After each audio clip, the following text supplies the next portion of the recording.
그전까지는 뭐 산업행위 연탐이 뭐 그다음에 사상 연탐 이런 정도의 흔히 이제 천문정국에서 많이 나오는 그런 이슈들이 많이 나왔었는데 8월 14일 이 시점을 기점으로 해서 갑자기 상업펀드가 뭐 75억 투자 약정이 이런 얘기들이 나오기 시작했습니다. 근데 이날이 물론 이제 청문회청원이 국회로 송부되던 그 시점이긴 한데 국회로 송부되자마자 바로 이런 보도들이 나오기 시작했거든요.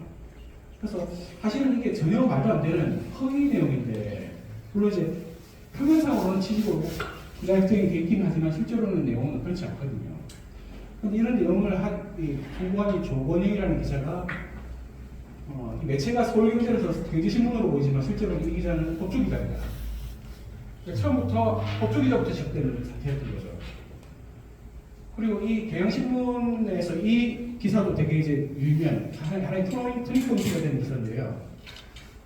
사모펀드 투자 다음에 운용사에 얼굴 없는 50억이 꽂혔다라는 기사인데, 요거는 또 경향신문에 좀 작아서 알고 계시지만 이게 유희원 기사입니다. 이 경향신문의 법조팀장입니다. 이것도 말도 안 되는 기사거든요. 이건 사실 완전히 허위 기사인데, 잘 보시면은 다음에 운용사에, 그러니까 사모펀드 회사에 53억이 입금됐다는 내용이고, 조국 교수님하고는 아무 관계 없는 돈입니다. 이 돈은 실제로는 실제 존재하지 않는 지분이거든요, 사실상. 근데 이런 말도 안 되는 기사들이 뭐 나왔고 나중에 이거에 대해서 모든 실체가 다 나왔음에도 불구하고 경향신문도 그렇고 유희고 기자도 그렇고 아무런 뒤에 해명 자체를 안 하고 있습니다. 어쨌든 이 조국 사태가 다들 이제 표창장 이것만 기다리고 계시잖아요. 표창장 유지였다더라. 사실은 그게 나중에 별건으로 나온 거고 사실상 원래는 사모펀드로 시작된 거였죠. 이게 되게 유명한 두 장면인데요. 박상기 전 법무부 장관, 그러니까 조국 교수님이 장관으로 지명됐을 당시에 장관이었죠. 8월 27일에 그 일제 압수수색이 있었을 때, 여기저기 한 100군데 정도가 동시 압수수색이 있었다고 하셨습니까? 그날 아침에 박상기 장관이 사전 보고를 받지 못하고 윤석열이 이제 압수수색을 이제 지시한 게 이제 일이 벌어진 이후에 박상기 장관이 뒤늦게 윤석열한테 상황을 캐물은 거죠. 그래서 법무부도 아니고 검찰도 아닌 외부에서 나온 겁니다. 그래서 캐물었더니 윤석열이 하는 얘기가 사모펀드 얘기만 하더라고요. 사모펀드가 뭐 사기꾼이나 하는 거다. 그렇게 얘기했다는 거고, 이 내용이 이제 박상기 장관이 침묵하고 있다가 2021년인가 여름쯤에 그때 이 인터뷰를 했던 거죠. 이 이후에 그 당시에 이제 윤석열이 현직 장관 총장일 때인데도 별다른 반발을 하거나 이의를 제기하거나 하지 못했지만 사실이라는 거죠. 이건 이제 김의겸 의원이 그 바로 직후에 인터뷰했던 내용인데, 윤석열이 청와대에 조국은 나쁜 놈이고 돈을 내야 된다. 절대 임명하면 안 된다. 이러면서 계속 로비를 하고 다녔던 거죠. 그러니까 이 사모펀드를 터뜨린 목적이 사실 어떤 조국이라는 사람의 또 문제 혐의 이런 걸 들기 위해서가 아니라 낙마시키기 위한 목적이었다는 거죠. 박 장관도 똑같은 얘기를 했거든요. 낙마가 목적이다. 낙마만 시켜주면 그 다음에 더 이상 들지 않겠다. 이런 식으로 얘기를 했답니다. 사실 이제 조국 사태가 이제 아까 그 75억 학증이라는 건 사실은 빈껍데기 숫자였거든요. 실제로 그런 숫자가 어디에서 나온 입금되거나 그거 만져본 숫자가 아니고 단지 서류상으로 최대 75억까지 입금할 수 있다라고 설정을 했던 거고, 그 운용사를 운영하는 과정에서 부풀리기 위해서 그 운용사에서 써놓은 그 금액이고, 실제로 정진신 교수가 입금했던 금액은 10억 5천만 원이었죠. 그것도 이제 정 교수의 돈하고 아들하고 딸한테 5천만 원씩 증여해서 그래서 다 합쳐가지고 15억 5천만 원이었고, 그다음에 동생의 돈이 아마 3억 원 정도여서 총 14억 원이었습니다. 그러니까 동생이 가족 비리라는 식으로 해가지고 동생이 자꾸 이제 엮어놨는데 사실 동생의 돈은 별개의 돈이거든요. 그 다음에 이제 그 사모펀드가 75억 약정이라는 거 가지고 끄어갈 수 없으니까 나온 얘기가 이 광급공사 비리 이런 얘기가 나왔지 않습니까? 그래서 나온 게 웰스 CNT라는 회사고, 그 회사가 뭐 스마트 가로등 이런 거 가지고 한국에서 많이 가져갔다 이런 보도가 나왔었는데 그 바로 얼마 후에 이제 실체가 터졌죠. 스마트 가로등이 아니라 그냥 그 가로등 전별기 지금 두 개가 좀 다르거든요. 제가 이제 그 조국 사태 재구성 면제에 자세히 설명했습니다만은 전별기라는 건 단순히 이제 밤 시간 되면 켜지고 낮 시간 되면 꺼지고 그 정도를 하는 되게 단순한 기기고 스마트 가로등이라고 하는 것은 한 도시 전체를 그 커버하는 이 스마트 시티의 일부거든요. 그래서 두 개가 완전히 다른 거예요. 그리고 스마트 가로등이 되기 때문에는 그 웨스 CNT의 주력 제품인 그 가로등 전멸기는 시장이 없어지는 관계입니다. 그러니까 도태되는 업종인 거죠. 그런데 그때 채널A하고 동아일보가 주로 이제 몰아갔던 게 문재인 대통령이 스마트 가로등을 밀었다 하면서 이렇게 보도를 해놨던 거죠. 그리고 대통령이 그 언급을 한 후에 171건을 수주했다라고 주장했는데 이게 몇 년 동안이죠. 2017년에 언급을 했던 거고 그 이후에 2019년까지 2년 동안 수주를 했다는 건데 이게 가정 선별기이기 때문에 액수도 되게 작아요. 얼마 안 돼요. 그러니까 뭐 한 번에 통화하는 건수가 10건, 20건 이런 식으로 전별기 10개, 20개 이 정도니까 그때 안 되던 정도밖에 안 되거든요. 그래서 110건이라고 수주를 했다고 하더라도 사실 이 액수가 그렇게 많은 액수는 아니고 단순히 제조업이기 때문에 마진율도 높지 않거든요. 거기다가 이 문재인 대통령이 스마트 가로등을 언급했다고 하는 이 채널의 보도 자체도 허위인데 실제로는 그때 방송화면도 제가 이제 더 많은 자료에 나와 있는데 실제로는 스마트 도로를 얘기를 했어요. 그러니까 스마트 도로하고 스마트 가로등이 또 다르거든요. 스마트 도로는 그래서 이제 그 교통량 측정하는 이런 목적이거든요. 그래서 교통량을 자동 분산하거나 이런 목적으로 이제 앞으로 더 나아갈 방향 그런 것들인데 또 스마트 도로를 언급했더니 대통령이 언급했다고 하면서 스마트 가로등 얘기를 한 거예요. 그러니까 완전히 후회 보도를 한 거예요. 이 문재인 대통령이 그때 어떻게 뭐 밀어준 것처럼 했던 게 처음부터까지 다 허위입니다. 자, 김무성 전 대표가 이런 얘기를 했었죠. 조국 펀드가 대선 준비를 위해서 자금을 들였다. 홍준표도 비슷한 얘기를 했었습니다. 근데 홍준표는 나중에 이게 자기가 너무 심했다 싶었든지 뭐 사실상 이제 국힘 쪽에서는 조금 조국 교수님한테 대해서 좀 그 유화적인 그런 말을 많이 하게 했는데 김무성은 이런 발언을 해놓고도 한 번도 그거 뒤집은 적이 없죠. 이런 이제 말도 안 되는 이제 이 보도들이 나왔는데 정경심 교수가 펀드의 주범들한테 해외 도피를 지시했다 이런 보도가 나왔었어요. 근데 이거는 이제 명예훼손으로 보도가 들어가서 판결이 나왔죠. 완전 허위였습니다. 기자들이 재판이 1, 2, 30분 동안에 단 한마디의 변명도 못했어요. 누구한테 들었는지, 무슨 근거로 보도를 했는지 이런 보도들이 펼쳤거든요. 근데 사실 이 당시에 이 보도를 했던 이 기자들이 법조 기자들이에요. 이 법조 기자들이 왜 무슨 들었을까요? 우리 당연히 검찰이라고 생각할 수 있잖아요. 상호펀드라고 하는 그 혐의들이 사실상 검찰이 수사를 실컷 하고 아까 보셨다시피 방금 공산이 뭐 스마트 가로등이 거기서 뭐 170억 매출이 뭐 500억이니 이런 얘기를 했었어요. 그런데 실제로는 기소는 아예 못했습니다. 방금 공사, 스마트 가로등 아예 기소를 전혀 못했고 결국 이 기소를 했던 게 자금 횡령이라고 해서 요겁니다. 가족펀드 투자자서 공료를 받았다. 이거하고 그 다음에 금융위원회에다가 거짓 변경 보고를 했다. 이게 말이 되게 어렵지 않습니까? 금융위에다가 거짓 변경 보고를 개인이 어떻게 합니까? 이게 사실 정경심 교수가 하는 게 아니라 펀드사가 하는 거거든요. 프리크 P라고 하는. 거기서 보고할 의무가 있는데 그걸 정경심 교수가 보고해야 됐었다. 라고 하면서 그 책임을 정경심 교수한테 기소를 한 거예요. 말도 안 되죠. 당연히 문제가 나왔습니다. 이 공유라고 하는 게 뭐냐면 정경심 교수가 프링크에다가 그 자금을 빌려줬었죠. 처음에 5억을 빌려주고 그다음에 5억을 추가로 빌려줬다가 이게 다 회수를 했습니다. 다 돌려받았고 그 이자를 중간으로 받았는데 그 이자였어요. 실제로 이제 그 당시에 이제 프링크티가 듣보섭에서 했으니까 처음 창업된 회사이기 때문에 이율을 좀 높게 받아가지고 월 10%씩 받았거든요. 그래서 이 총 뭐 7,897만 4천 원이라고 하는 이 액수가 10%씩 이자를 해가지고 1년 이상 받은 액수를 총 다 합친 액수거든요. 그래서 그걸 횡령이라고 했는데 사실 정경심 교수는 포인트P라는 회사에다가 돈을 빌려준 것밖에 없고 그리고 그 돈에 대한 이자를 어떻게 걷느냐는 사실 정 교수님하고 아무 관계 없거든요. 그러니까 그 포인트P에서 횡령을 해서 준 거예요. 사실 생각하면. 근데 포인트P에서 정당하게 줘야 될 돈을 횡령해서 줬으면 정경심 교수가 받은 사람도 횡령죄가 아니냐. 전혀 말도 안 되었습니까? 있을 수 없는 이상한 논리죠. 근데 당연히 무죄가 또 나온 겁니다. 그래서 이 두 개가 검찰이 그 많은 수사를 해놓고 실제로 기소를 한 4, 5% 혐의에 갑니다. 이 중간에 이제 검찰은 요거를 자꾸 끼워넣거든요.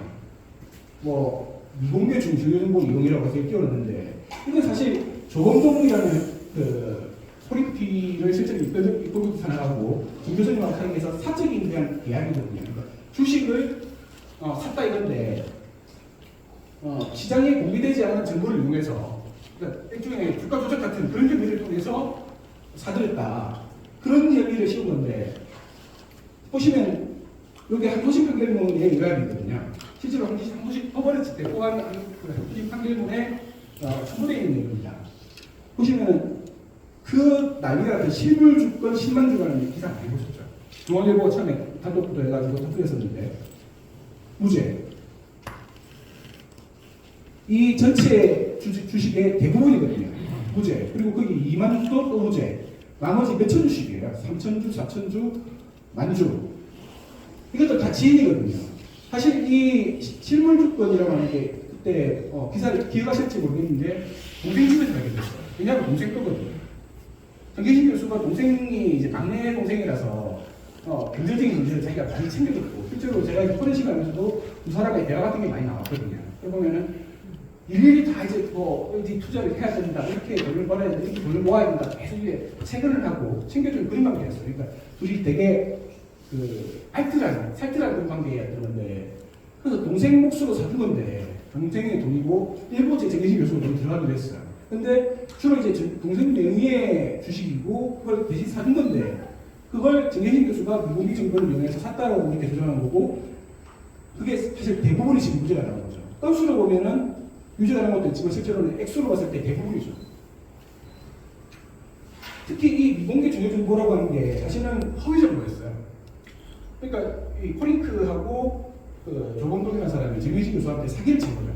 주가를 띄우기 위해서 주식을 사라 이렇게 해가지고 띄우기 위해서 사기를 친 건데, 예를 들면 코링크라는 회사가 그 이차전지 배터리 만드는 소재 기업에 투자를 했다고 해서 거기 호재가 있다고 해서 사라고 하거든요. 이게 그 이차전지 소재 기업이 WFM이라고 회사입니다.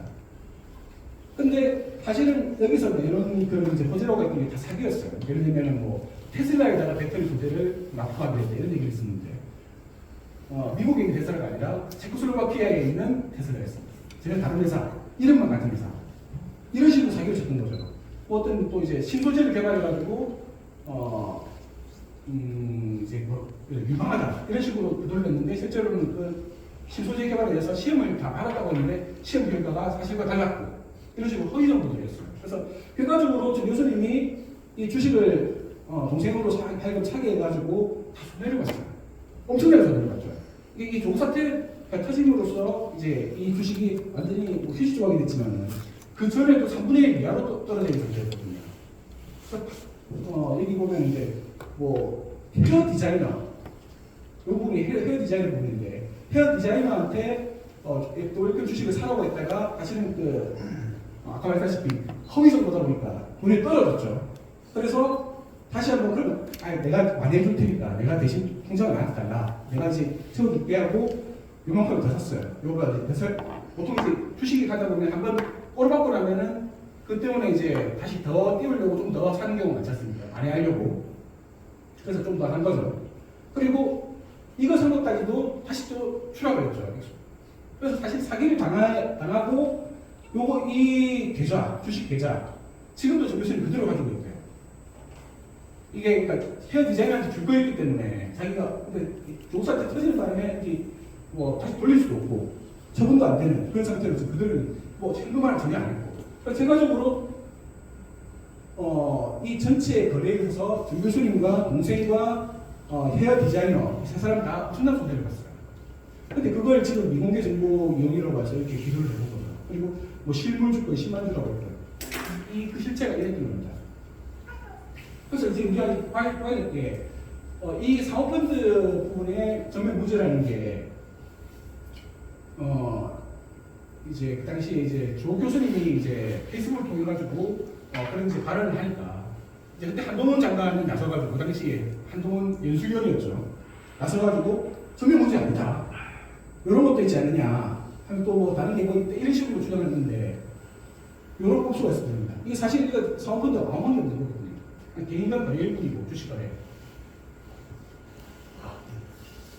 자, 이 앞서의 사실 이 판결 이게 1심에서도 대부분 무죄가 났고 사모펀드 관련은 특히 이 유무죄 이 부분이 10만 조가 뒤집어졌는데 한도심에서 이게 이렇게 나올 수 있었던 가장 큰 이유가 그 오천 조카 조범동을 별도로 기소해서 별도로 재판을 했거든요. 그러니까 검찰이 이 기소를 하고 재판하는 그 과정도 되게 꼼수를 많이 썼는데 정 교수님은 따로 기소를 하고 조범동도 따로 기소를 했어요. 그래서 조범동은 혐의 개수가 적기 때문에 빨리빨리 재판이 진행돼가지고 불과 한 1년 만에 1년도 안 걸려서 판결이 나와버렸어요. 1심에서. 근데 이 판결문에서 나왔던 내용이 이봉지, 이창권 이런 이름들이 나오지 않습니까? 기소된 사람들이 아니에요. 검찰이 기소를 안 했죠. 이 사람들이 뭐냐면 익성이라고 하는 자동차 부품회사의 회장 그 의장이거든요. 갑자기 이 사람들이 튀어나오는 거죠. 그래서 검찰 공소장에도 없었는데 근데 1심 판결문에는 이런 얘기 나는 겁니다. 공범들이 이봉지, 이창권 공범이라고 돼 있고 피고에 있는 거 조범동이죠. 조범동의 가담 정도는 상대적으로 경하다. 이렇게까지 써놨어요. 그러니까 조범동은 수화에 불과했다는 걸 사실상 돌려쓴 거예요. 여기도 보시면은 코링크 P의 설립과 운영, 인수, 운영 뭐 이런 부분들이 이봉직, 이창권과의 공모, 익성이라는 회사의 공모에 의해서 이루어졌고 익성의 상장을 목적으로 이런 걸 했다. 그리고 단순한 협력 관계가 아니라 이봉직과 익성의 이해관계를 위해서 회사를 운영했다. 그러니까 익성이 사실상 자회사였던 거예요. 그러니까 이 부분이 이제 조범동에 대한 재판에서 나왔던 이제 판결 내용인데, 그러면서도 한 발 더 나가서 이 재판부가 정말 저는 존경스러운데, 정치 권력과 유착을 통해서 이익을 추구하고자 했던 뭐 그런 동기가 있었다는 시각이 있기도 하다. 하지만 권력을 통해서 재산을 증식하려 했다고 하는 이런 증거는 없었다. 검찰이 아무도 제시를 못한 거예요.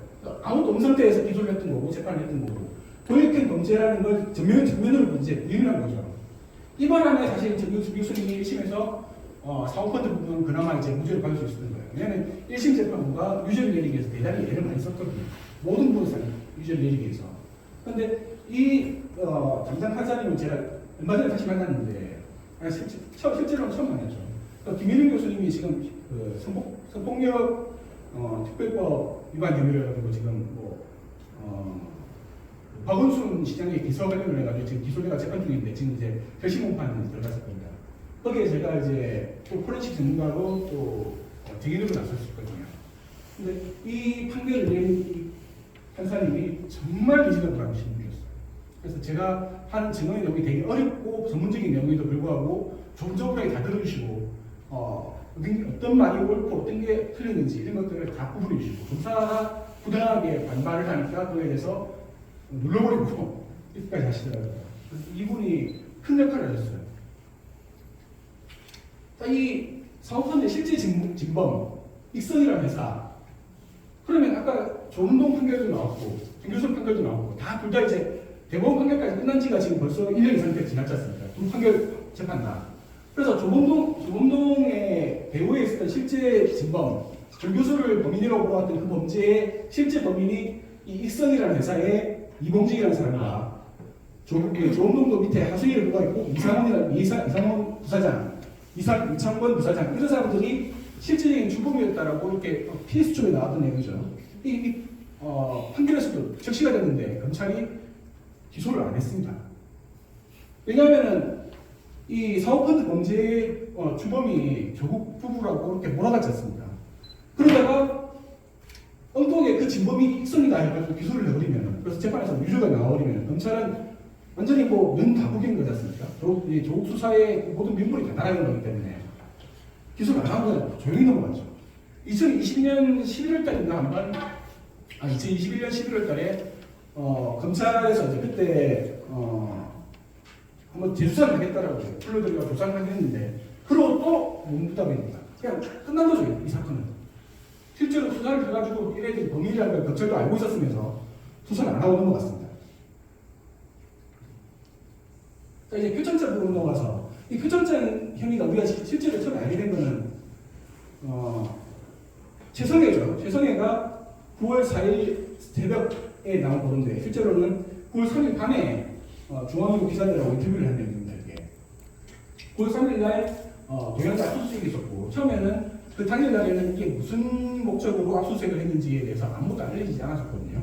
근데 최성애가 이제 인터뷰에 나서가지고 총장상 때문이다 라고 알리고, 자기는 준지가 없다 이렇게 얘기를 합니다. 그래서 이제 검찰이 이쪽으로 팔 수 있는 어떤 돌파구가 생긴 거죠. 근데 이 최성희가 했던 얘기가 뭐 1년 번호가 다르니 자기는 찍은 적이 없느니 이런 얘기를 했었는데, 이때 이 기억나실지 모르겠습니다만 김호준의 뉴스공장 그때 TBS에 있었던 당시인데, 1년 번호가 다른 경우가 엄청나게 많이 있었다는 증언들이 동양대 관계자한테 엄청 많이 나왔고, 심지어는 표창장이나 상장들이 대부분 부총장이 전개를 했다. 세상에 실제로 찍지도 않았다는 거예요. 근데 모든 표창장, 뭐 상장은 자기가 다 도장을 찍어야지만 나갈 수 있다. 이렇게 주장을 했던 거예요. 허위 증언이죠. 그러니까 동양대 관계자들은 수없이 많은 사람들이 그 당시 초기반에서 많은 사람들이 증언에 나섰고, 언론 인터뷰에 나서가지고 전혀 사실이 아니다. 총장님이 표창 나가는데 어떻게 하느냐. 우리가 대량으로 찍어서 나갔는데. 최성희가 나중에 알고 보니까 자기가 허위한 거였던 거죠. 교육학 박사라고 이렇게 상장에 4번 찍어서 나가려고 그랬는데, 실제로는 박사가 없었어요. 석사도 없었고, 학사도 수료예요. 완전 사기꾼이죠. 이래놓고 자기가 했던 말이, 동양대에서 나간 모든 상장, 표창장에는 교육학 박사가 안 들어가 있으면 가짜다 라고 한 거예요. 사실은 교육학 박사가 가짜죠. 진짜 나쁜 놈이죠. 그래서 우리가 이제 총장상이라고 알고 있었습니다. 이게 중앙일보가 처음에 만든 프레임이고, 그걸 이제 언론들이 다 받았었거든요. 근데 사실을 보면은 이 총장상은 이제 실제로 그 상장의 내용 보면 표창장이라고 적혀 있어요. 그리고 이게 조민 씨가 실제로 부산대 의전을 제출한 그 자기소개서의 내용인데, 자기도, 조민 씨도 표창장이라고 썼거든요. 근데 총장상이라고 이렇게 언론 보도에 달아났습니다. 표창장이라고 보도했던 언론을 단 하나도 없었습니다. 모든 언론이 다 총장상이라고 했어요. 근데 우리가 일반적으로 총장상이라고 하면은 대학에 다녀보셨거나 아니면 뭐 자제분들을 대학에 보내보셨으면 총장상이라는 의미는 아주 특수하거든요. 그러니까 어떤 경쟁관계에 있는 무슨 경진대회에 있거나 아니면 졸업을 할 때 가장 뛰어난 한 명한테 주는 상이에요. 총장상은. 그러니까 이 총장상이라고 했을 때 어떤 특수성, 특권의 특혜성 이런 것들이 되게 강조되고 보이지 않습니까? 근데 총장이 줬다고 해서 총장상이라고 부르지 않거든요. 예를 들어서 우리가 회사를 다니면서 회사 명의로 해가지고 회사 대표이사 명의로 해서 상장을 받았으면은 사장상인가? 아니면 뭐 회장이었으면 회장상인가? 그렇게 안 부르지 않습니까? 그냥 회사에서 주는 건데 명의가 사장이나 회장으로 되는 거죠. 이런 사례는 엄청나게 많거든요. 이 총장상이라고 부르지 않습니다. 사회 어디서도. 이 언론사들 제가 너무 화나서 이렇게 보도를 했던 언론사들을 제가 다 과거에 보도했던 기사들 다 검색을 해봤어요. 단지 총장이 됐다고 해서 총장상을 지칭한 사례가 전혀 없습니다. 그러니까 자기들도 허위라는 걸 알면서도 이렇게 하는 거예요. 이 교육관료로 이 기사를 쓴 모든 데서, 그러니까 경진대회나 졸업식 때, 그럴 때 단 한 명한테 주는 상만 총장상이라고 지칭을 했었거든요. 그런데 조국에 대해서는 총장이었으면 무조건 총장상 이런 식으로 프레임을 씌운 겁니다. 최성의 이제 위증공개 문제인데, 이게 항소심에서 유력하게 새로 이제 등장을 하면서 이제 지금 정 교수님 항소심에서 최성애 증언 부분은 다 빠졌습니다. 이제 다 무시가 된 거죠. 예를 들면 보시면 조국이 대통령이 되면은 뭐 그 순서대로 밟아가지고 대통령이 되면 우리나라는 망한다. 이런 자기 조카하고 한 얘기예요. 사적인 대화에서. 그러니까 이 조국 전쟁관에 대해서 되게 이제 앙심을 품고 있다는 거 아시죠? 통일은 안 돼. 통일하더라도 우리가 쳐들어와서 통일을 해야 된다. 이런 식으로 이제 얘기했던 되게 극우적인 사람이었던 거죠. 제가 이 자료 외에도 보면은 다른 극우 사이트 이런 데다가 글을 쓰거나 최근에도 그런 게 있었지 않습니까? 극우 어떤 그 단체에 공동 회장으로 올라가가지고 연단에 올라가서 극우 발언을 했던 이런 사람이에요. 그러니까 조국 장관에 대해서 위증 공개가 충분했던 거죠. 심지어는 이 조사태 과정에서 당시 자유한국당이었죠. 지금은 국민의힘이 거기서 비례대표 당선권 공천을 제안합니다. 제가 구체적으로 듣기로는 5번이었답니다. 5번을 제안받았대요. 당연히 당선이죠. 사실 국민의힘에서는 사실 이 영주에서만 나와서도 이 영주에 있지 않습니까? 동양대가 영주에서만 나와서도 어차피 무조건 당선인데 비례대표는 뭐 따져볼 필요도 없이 무조건 당선인 거죠. 이런 얘기를 자기가 했던 얘기예요. 최성애가. 근데 자기가 그걸 하려고 하다가 뭐 해가지고 어쨌든 해가지고 안 하기로 했어. 이렇게 하는 얘기가 통화녹음이 나오는 거예요. 그러니까 이 위증공개가 벽점이죠. 그래서 이런 보도들이 당시에 이제 대구 MBC가 이제 영주 관할이기 때문에 대구시 MBC에서 집중적으로 보도를 하면서 항소심에서 최성애 증언이 다 빠졌어요. 항소심 판결문을 보면은 최성애가 이런 거 안 나옵니다. 근데 원심에서 1심에서 최성애 때문에 잘못 판단했다는 얘기를 또 안 써요. 그냥 무시를 해버리는 거죠. 항소심도 되게 나쁜 판결이 재판부였어요. 그러니까 이제 이 표창장 위조 의혹에 있어서는 검찰의 기소 근거가 양대 산맥으로 나눠져 있는데 하나가 이제 최성애였고 다른 하나가 강세혁실 BC에서 나온 어떤 파일들 이런 것들인데 이게 실제로 당시 이제 그 이미지 출자로 되어 있는 동양대 조교가 제출할 당시에 이 PC 2개 모습입니다. 근데 이 당시에 검찰이 압수수색을 할 수가 없었거든요. 그러니까 남의 사무실에 들어가서 뒤질 자격이 없었어요. 영장을 발부를 못 받거든요. 왜냐하면 9월 6일 날 청문회 하던 중에 기소를 했지 않습니까? 기소를 하고 나면 압수수색을 못 하거든요. 영장 발부가 안 됩니다. 그러니까 얘네들이 검찰이 이제 동양대에 가가지고 압수수색인 것처럼 하면서 뒤지고 다닌 거예요. 그러면서 징계줘야 되겠네. 그 20몇 살짜리 어린 여조교한테 징계줘야겠네. 그래서 옆에 자기 상급자인 행정지원처장이 옆에 있는데 그래서 징계줘야 된다 이런 얘기를 하면서 압박을 한 거예요. 이미 제출하라고. 그러니까 영장이 없으니까 이미 제출이라는 방식으로 가는 수밖에 없겠는데 협조를 안 하니까 징계줘야겠다고 이렇게 위협을 하는 거죠. 이건 당연히 자유로운 의사에 의해서 제출한 게 아니기 때문에 그 자체도 위법이거든요. 이런 사례가 실제로 법원에서 증거능력을 인정하지 않는 사례가 너무 많이 있습니다. 엄청나게 많이죠. 이렇게 압박을 주면은 당연히 임의제출로 인정이 안 돼요. 위법소지 증거라고 해서. 이 본인도 지금 이게 법정 증거능력이거든요. 이게 그 이듬해, 그러니까 2019년 9월 10일 날 제출을 당했는데 이듬해 2020년 2월 11일 날 이때 검사하고 통화를 했는데 그때까지만 하더라도 자기는 압수수색인 줄 알고 있다. 자기가 반드시 따라야 되는 그런 절차인 줄 알고 있다. 라고 증언을 한 거예요. 근데 재판부가 이건 다 무시했죠. 아까 그 강세실 휴게실 PC가 원래 통째로 가져가면 안 되거든요. 그러니까 여기 보이신 이제 우리 시민분들께서도 혹시라도 검찰 수사를 당하실 일이 있으면 경찰에도 마찬가지고 아셔야 될 게 PC, 휴대폰, 하드디스크, USB 이런 것들은 통째로 못 가져갑니다. 압수수색 영장이 있어도 마찬가지입니다. 그러니까 통째로 압수하겠다라는 내용이 영장에 있으면은 그 판사가 잘못한 거예요. 그건 판사한테도 이의를 제기할 수 있는 문제입니다.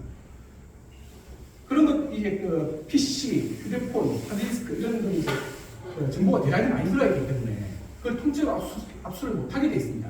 그게 형사소송법 109조 3항에 적혀 있는데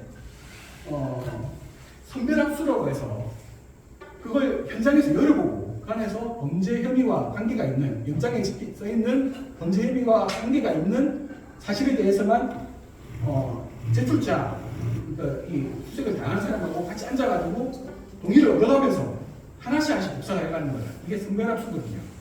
그러니까 형사소송법에 반드시 이렇게 해야 된다고 적혀 있습니다.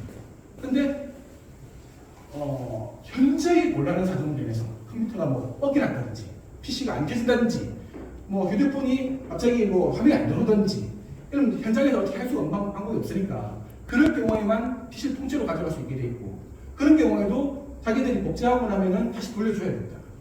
근데 검찰이 그때 5월 10일 날 위제출 받으면서 보니까 이게 뭔가 되게 데이터가 많을 것 같은 거예요. 정 교수님의 협의가 다른 게 더 나올 것 같아요. 그래서 얘들이 쇼를 한 거예요. 퍽! 하고 꺼졌다고 하면서 사실은 나중에 전혀 사실이 아니었거든요. 그러니까 제가 포렌식을 해가지고 제일 먼저 발견한 사실이 항소심 때 제일 먼저 발견한 사실이 정상 종료됐다는 겁니다. 정상적으로 컴퓨터가 꺼졌기 때문에 검찰 수사관들이 끈 거죠. 퍽 하고 꺼진 게 아니라 꺼놓고 이거 왜 이래? 그래서 자기들이 퍼포먼스 쇼를 하고 이거 안 켜지기 때문에 우리가 가져가야 된다 라고 소리를 한 겁니다.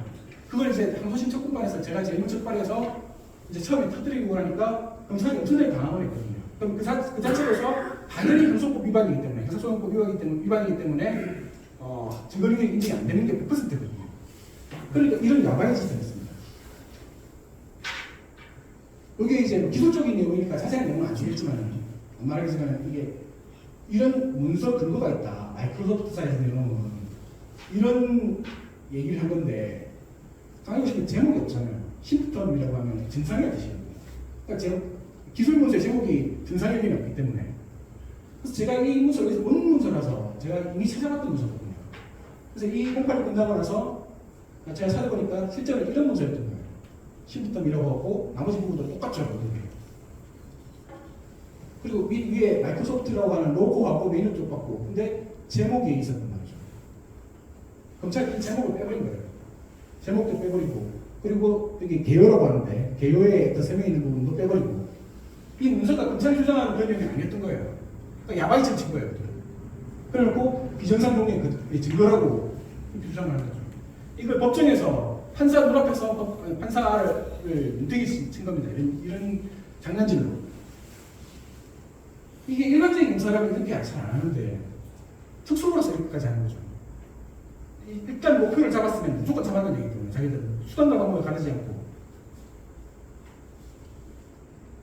근데 이 항소심 재판부도 이렇게 자기들이 사실상 뒤통수를 맞았다는 건데 법정에서 방청객까지 보고 있는 앞에서 자기들이 검사들한테 뭐 친구 말하면 이제 수술당했다고 하지 않습니까? 수술당한 상황인데 이거 모른 척이에요. 제가 일단 의료선으로 백도에 제출을 했거든요. 그래서 그런데도 모른 척하고 넘어가고 그대로 유죄를 내렸습니다.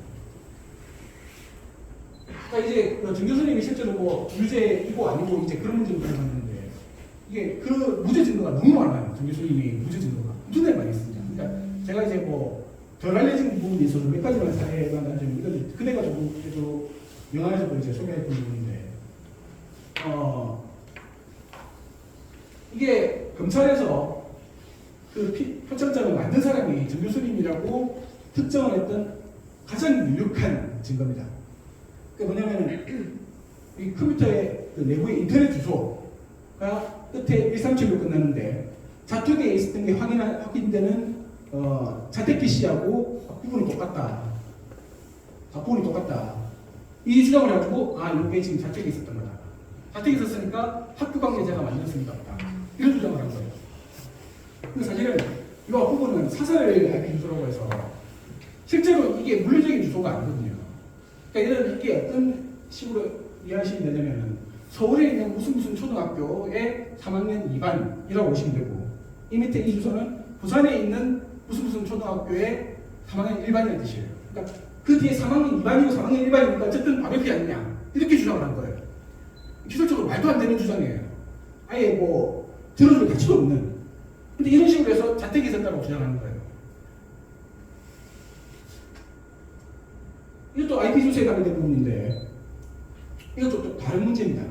검찰이 여기 주장했던 끝에 137로 끝나는 이 주소 처음부터 끝까지 연결된 것처럼 이렇게 법정에서 증거를 주는데 사실은 중간에 보시면은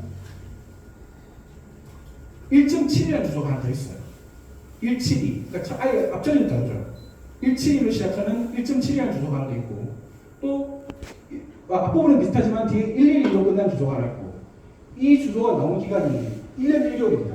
그리고 검찰이 표창장이 잊어졌다고 주장하는 그 시기가 이 기한에 포함되어 있어요. 그럼 검찰의 논리가 딱 그대로 나서면은 137이 아닌 주소가 나왔기 때문에 이건 답차택이 아닌 거잖아요. 자기들 주장대로라고 해요. 근데 검찰이 이 중간에 이 주소를 숨겼어요. 숨기고 계속 처음부터 끝까지 137의 주소가 나왔던 것처럼 그렇게 주장하는 거예요. 그러니까 이거 완전히 포렌식 조작을 한 거죠. 말도 안 되는 이런 식으로 해가지고 근데 이런 문제들을 재판부들이 판사들이 다 무시를 했어요. 정 교수님의 무죄 증거는 엄청나게 많은데 진짜 많아요. 그중에서 가장 결정적인 문제인데 이게 검찰의 포렌식 분석관이 사실 이런 일을 하는 게 아니거든요. 그러니까 검사가 만드는 그런 서류인데 검찰에서 이제 포렌식 분석관이 이런 걸 만들어놨는데 타임라인이라고 하는 거예요. 그러니까 이 표창장 파일이 만들어진 거는 물리적으로 2013년 6월 16일인데 그날 이 PC1호라고 하는 이건 좀 다른 얘기고요. PC1호라고 하는 그 문제의 강사용실 PC가 2시 23분에 처음 켜지고 최종적으로 6시 반인가에 꺼집니다. 그 사이에 어떤 활동이 있었느냐 그 PC에서 이런 것들을 분석해라는 표로 정리를 하는 거죠. 그러니까 이 동안에 정계신 교수가 이 PC1호를 썼다라는 게 검찰 주장입니다. 근데 실제로는 이런 증거들이 PC2호에서 발견됐습니다. 이런 증거들 보시면은 이제 자택에 있을 때 확실하던데 이 PC2호는 그리고 유퍼스트 이게 뭐냐면 현대증권인데 옛날에 현대증권 사이트고 검찰도 잘 알고 있거든요. 검찰도 자기 공소장에서 자택 내에서 이 가족 중에서 이 증거 투자를 하는 게 정교수님밖에 없다는 걸 잘 알고 있어요. 이거 정교수 교수거든요. 현대증권 사이트에 접촉한 거. 그 다음에 이 CCC라고 되어 있는 이 알록달록한 로고가 동양대 로고예요. 동양대에서 이제 어학교육원에서 쓰이는 로고인데, 그러니까 정교수 교수님이 업무상으로 쓴 파일이에요. 이 파일을 열어보고 작업을 한 적이 있어요. 그리고 롯데 이 옥션인데 옥션에서 이제 이 검색창이 있으면 거기다가 뭐라고 치면은 뒤에 자동으로 추천 검색이 나오는 거. 그 위에 원피스라고 적혔죠. 그러면 원피스가 이렇게 이제 추천 검색어들이 나오는 건데 정교신 교수님 가족 중에서 원피스를 입는 사람이 정 교수님밖에 없습니다. 조민 씨 요즘 사진 많이 나오잖아요. 원피스 한 번도 안 입습니다. 치마를 아예 안 입죠. 근데 정 교수님 찍은 사진 보면은 예전 사진들은 다 원피스를 입습니다. 이건 정 교수님이거든요. 이 브로치 이것도 다시 사실 조민 씨도 샀을 가능성도 있지만은 요걸 여러 번 본 적이 있는데 조민 씨한테 같이 안 살았어요. 이 집에 이미 대학교에 나가 있었거든요. 이 모든 증거들이 누가 봐도 이건 정 교수님의 여러 번 본 적이 있는데 이게 PC2호의 같은 시간대에 나왔습니다. PC1호에서 표창장 만들었다고 하는 그 시간에. 그러니까 정 교수님은 그때 다른 PC를 쓰고 있는 거예요. 그 시간에. 같은 시간에. 알리바이지 않습니까, 이건? 명백한 알리바이죠. 저는 이 증거까지 마지막에, 한조시 마지막에 이 증거까지 제출하면서 100%의 무죄 나온다고 확신을 했습니다. 근데 항소심 재판부가 판결문을 이렇게 써놨습니다. 앞부분이 중요하죠. 변호인 측의 주장의 당부에 관하여 따로 판단하지 않는다. 살펴보지도 않겠다라는 거예요. 제가 살다 판결문을 이렇게 써본 거 처음 봅니다. 제가 다른 변호사들한테 이런 얘기를 해줬거든요. 안 믿습니다. 판사가 이렇게 쓸 수는 없다. 사실 그럴 수가 없겠거든요. 왜냐하면 어떤 증거는 말도 안 되는 증거라도 예를 들면 법정에서 말도 안 되는 어거지 주장을 해가지고 그것 때문에 재판이 지연됐다는 얘기 많이 하지 않습니까? 왜 지연이 되느냐? 말도 안 되는 소리를 해도 판사는 그걸 검토할 의무가 있어요. 근데 검토를 안 하고 당부에 대해 판단하지 않겠다고 듣고 넘어간 거예요. 유지를 줘야 됩니다. 그걸 아까 보셨던 이런 증거들, 이런 명백한 증거들, 그 시간에 다른 PC를 썼다는 이런 아리바이 증거까지 보고도 유죄를 내릴 수 없기 때문에 변호인 측 주장은 검토하지 않는다. 이런 식의 판결을 쓰고 그래서 저는 다시 또 이게 대법원에 올라가면 반드시 뒤집어질 거라고 생각했습니다. 왜냐면 이런 사유가 명백하게 이 법리적으로 얘기하면은 자유심증주의 한계라고 부르는데 법리상으로 판사가 할 수 있는 그걸 넘어섰다는 얘기예요. 판사가 이런 식으로 하면 안 된다는 얘기예요. 대표적인 사례거든요. 한쪽 주장을 아예 따로 밀려버리는 거. 아예 증거를 도도 안 하겠다고 하는 게. 근데 대법원에서 이걸 아예 살펴보지 않고 그냥 넘어가 봤습니다. 그리고 그대로 유죄를 줬죠. 이게 이 모든 게 정기식 교수님이 표창장 위조 혐의에 유죄를 받게 된 이유입니다. 유법의 증거들은, 검찰이 한 유법의 증거들은 전부 다 무시하고, 또 정 교수님이 무죄라고 확인되는 그 증거들 다 무시하고, 검찰이 유죄라고 주장했던 주장들은 제가 다 그 사실이 아니라고 증명을 했는데, 물리적인 증거를 보여줬는데도, 그것들만 인정하고, 검찰 측 주장이 앞서 본국도라는 게 검찰 측 주장이거든요. 검찰 측 주장의 증거들과 인정하는데 장애가 될 수 없다 라고 하면서 이런 말도 안 되는 소리를 하면서 유죄를 내린 겁니다. 이제 조국 교수님의 혐의를 넘어가는데요. 지금 이제 2월 8일 불과 이제 한 보름 정도 남았나요? 2월 한 20일 정도 남았겠네요. 거기에 이제 2월 8일 되면 조국 교수님의 이제 그 항소심 판결이 나오는데요. 1심에서 이 혐의가 유죄가 나왔거든요. 진짜 뼈가 아픈데 조 교수님도 지금 한 20몇 건 정도의 혐의로 기소가 되어 있는데 나머지는 전부 다 작품 혐의입니다. 그러니까 업무방해라고 하는 게 대부분이에요. 그러니까 업무방해라는 게 어떨 때 하는 거냐면은 남의 가게에 가서 장사 못하게 방해하거나 회사에서 일하던 직원이 그 회사의 뭐 중요한 파일들이라든지 이런 것들 다 망가뜨리고 이제 도망가면 그런 게 업무방해예요. 근데 검찰이 지금 기소하려고 오면은 심지어는 아들이 고등학교 시절에 학교를 빼먹고 결석을 하면서 야외 활동 계획서 이런 걸 썼는데 그것들을 안 했다. 그러니까 고등학교 교사를 방해했다. 고등학교 교사에 대한 업무방해를 적용해놨어요.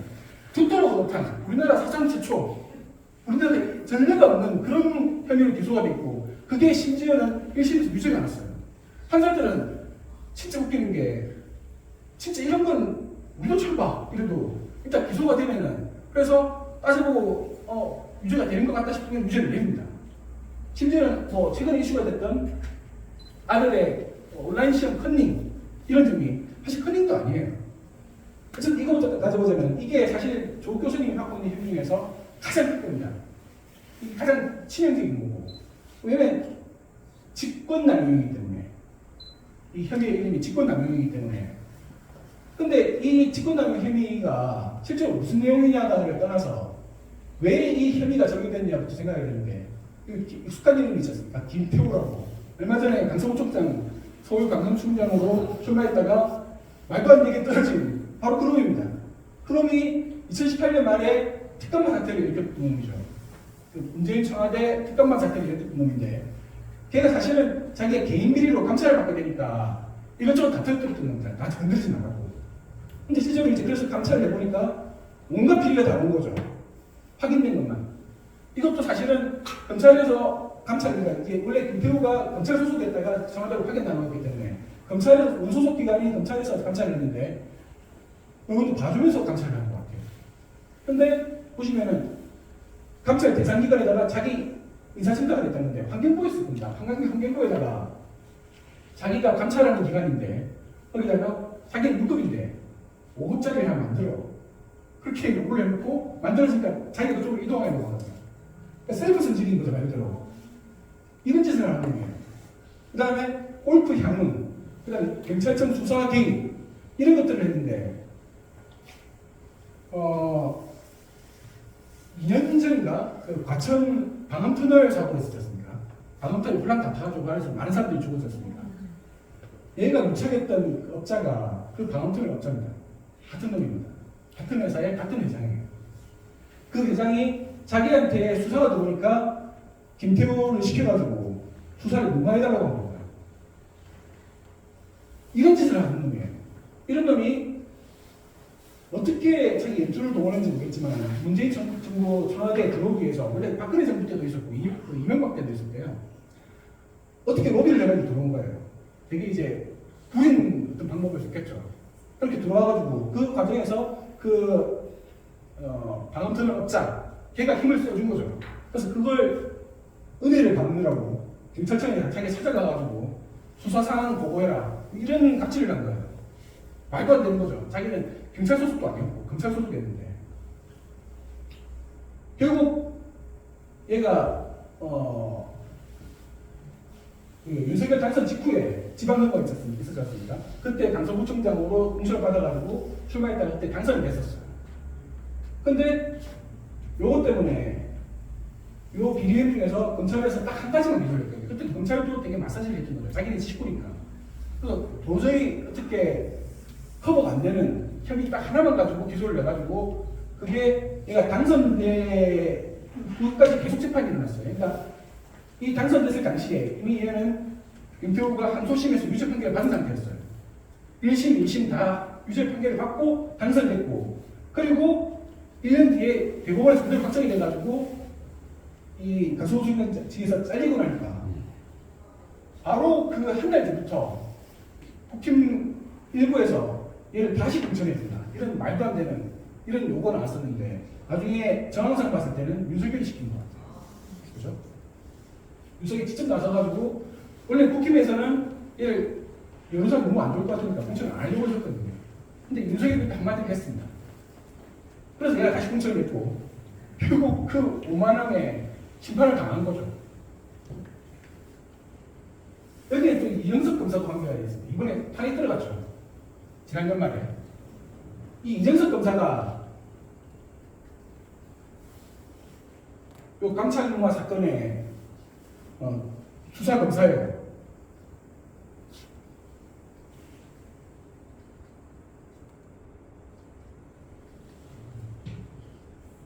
근데 이 이정석이 얼마나 진짜 나쁜 놈이냐면은 얘가 김학의를 풀어준 장본인이거든요. 김학의 그 별장 성적자 사건 그 김학의를 풀어준 장본인인데 원래는 김학의가 총 3번 수사를 받았거든요. 2012년, 13년, 2019년 그렇게 3번의 수사를 받았는데 2012년, 12년, 13년에서 이제 무마가 되다 보니까 문재인 정부 바뀌고 나서 다시 수사하라고 하는 그런 이제 여론이 생기고 문재인 대통령도 지시를 하고 나서 검찰에서 특별수사팀을 만들어가지고 수사를 해서 드디어 김학의를 기소한 데까지 성공을 했죠. 그런데 윤석열이 검찰총장이 되고 나서 2020년 1월 달에 2021년 1월 달에 감찰 무마 혐의가 있으니까 그 김학의 출국에 뭐 방해한 어떤 위법 행위가 있으니까 수사를 해라 하고 이정석한테 직접 지시를 했습니다. 윤석열이 이게 조선일보 기사에 있어요. 직접 검찰총장이 이정석을 직접 배당을 해가지고 그 수사를 지시를 했습니다. 그래서 김학의가 억울한 수사를 받고 있는 것처럼 억울한 재판을 받고 있는 것처럼 그렇게 해가지고 결과적으로 이 김학의가 되게 좀 복잡한 과정이 있는데 이 이정석한테서 풀려나게 됩니다. 대법원에서 이제 그 무죄 취지로 판결정에서 이 얘기는 꼭 해야 되는데 하고 이 특검반 사태로 시작된 이 직권남용 문제에서 사실 제일 중요한 건이 문재인 대통령의 의견서거든요. 저는 이게 정상적인 논리고 판사가 눈과 귀가 있으면 아무리 극우라고 하더라도 거의 뭐 아스팔트 극우라고 하더라도 법리를 아는 사람이면 당연히 이건 무죄로 뒤집어야 된다고 생각합니다. 왜냐하면 이 특검반의 직권남용 사건에서 제일 관건이 뭐냐면은 특검반 관원들이 자기들이 알아서 수사를 할 수 있는 어떤 직권이 있느냐 아니면 그 직권이 민정수석의 것이냐 그 관건인데 사실 그 부분을 제일 잘 증명할 수 있는 사람이 문재인 대통령이에요. 이게 노무현 정부 출범 당시에 2월 25일에 출범 첫날에 이제 문재인 당시 민정수석한테 임명장을 수여하는 모습인데 이 직후부터 해가지고 며칠 동안 한 일주일 동안 해서 문재인 대통령이 특검반에 대한 규칙을 만들었어요. 그래서 특검반의 아버지예요. 특검반 체제를 다 자기가 직접 만든 사람이기 때문에 사실은 문재인 대통령이 그 전에 미리 이런 의견서를 냈어야 되죠. 사실은 이런 혐의를 가지고 기소를 했으면. 그런데 뒤늦게나마 항소심에서 제출했기 때문에 이 중요한 혐의는 뒤집을 수 있지 않을까 그렇게 지금 기대를 하고 있습니다. 그러니까 이게 온라인 시험을 뭐 컨디가 부정행위를 했다는 힘인데 이거 간단하게 말씀드리고 넘어가면 그 담당 교수 최근에 이제 변호인 측에 접촉을 해가지고 이런 상황이 있으니까 의견서를 보내달라고 했더니 자기는 그런 걸로 기소가 된다는 게 믿기지가 않는다. 어떻게 그런 걸 기소를 할 수가 있느냐. 한국 법은 어떻게 돌아가냐. 이런 식으로 답변을 한 거예요. 이거는 기소할 상황이 아니고 내가 알았다고 하더라도 그 부정행위가 그래서 사실 부정행위를 부모가 다 해줬다 이런 게 아니라 자식이 이제 그 아들이 온라인 시험을 치는데 거기서 같이 회의를 한 거예요. 논의를 한 거예요. 토론을 한 거죠. 왜냐하면 다른 반에 같은 반에 다른 친구들은 전부 다 이제 그 같은 조를 짜가지고 토론을 하고 했는데 이 아들이 학교 폭력을 오랫동안 당해가지고 같이 어울리는 친구가 별로 없었대요. 그래서 부모가 그 역할을 대신해 준 거예요. 근데 사실 자기가 그게 부정행위라고 하더라도 이 교수의 입장은 그건 자기가 재시험을 치게 한다든지 레포트를 하나 더 내게 한다든지 그렇게 생각하는 문제지 수사기관이 수사한 문제가 아니다라고 의견서를 써서 낸 거예요. 이게 무슨 말이냐면 검찰이 기소를 하면서 이 교수한테 의견을 물어보지 않았던 거예요. 이 혐의가 업무방해거든요. 이 교수의 업무를 미국에 있는 이 교수의 업무를 한국에서 방해했다는 게 기소 혐의예요. 근데 검찰은 그 과정에서 이 사람한테 피해자인데 이 사람이 딱 공소장 이렇게 써있어요. 미국 조지 워싱턴 대 교수 제프리 맥도날드라는 교수인데 이 교수의 업무를 방해했다라고 기소를 하면서 이 사람한테 물어보자는 거예요. 이 사람은 이번에 처음 알고 답장을 해놓은 거예요. 자기는 그 기소에 찬성 못한다라고. 근데 우리나라의 헌법상으로는 이게 가능해요. 본인이 나는 피해가 안 됐다고 지금 얘기를 하고 있는데도 우리나라에서는 검찰 일방적으로 기소가 가능합니다. 우리나라의 업무방해 혐의의 진짜 치명적인 문제인데 이게 어떤 피해자가 명백하게 있다는 면에서 폭행이나 어떤 횡령이나 이런 범죄하고 비슷한 형식이 있거든요. 업무방해라는 게. 그러니까 본인이 피해를 입은 거에 대해서 어떤 고소를 하거나 이런 게 있어야지만 성립이 가능해야 되는데 이게 우리나라에서는 검찰이 마음대로 기소를 할 수가 있습니다. 뭐 본인이 나는 피해 안 입었어라고 해도 범죄를 만들어낼 수가 있는 거예요. 검찰이. 이게 딱 그런 사건인 거죠. 이게 영화 그대 가족에 많이 보셨는지 모르겠는데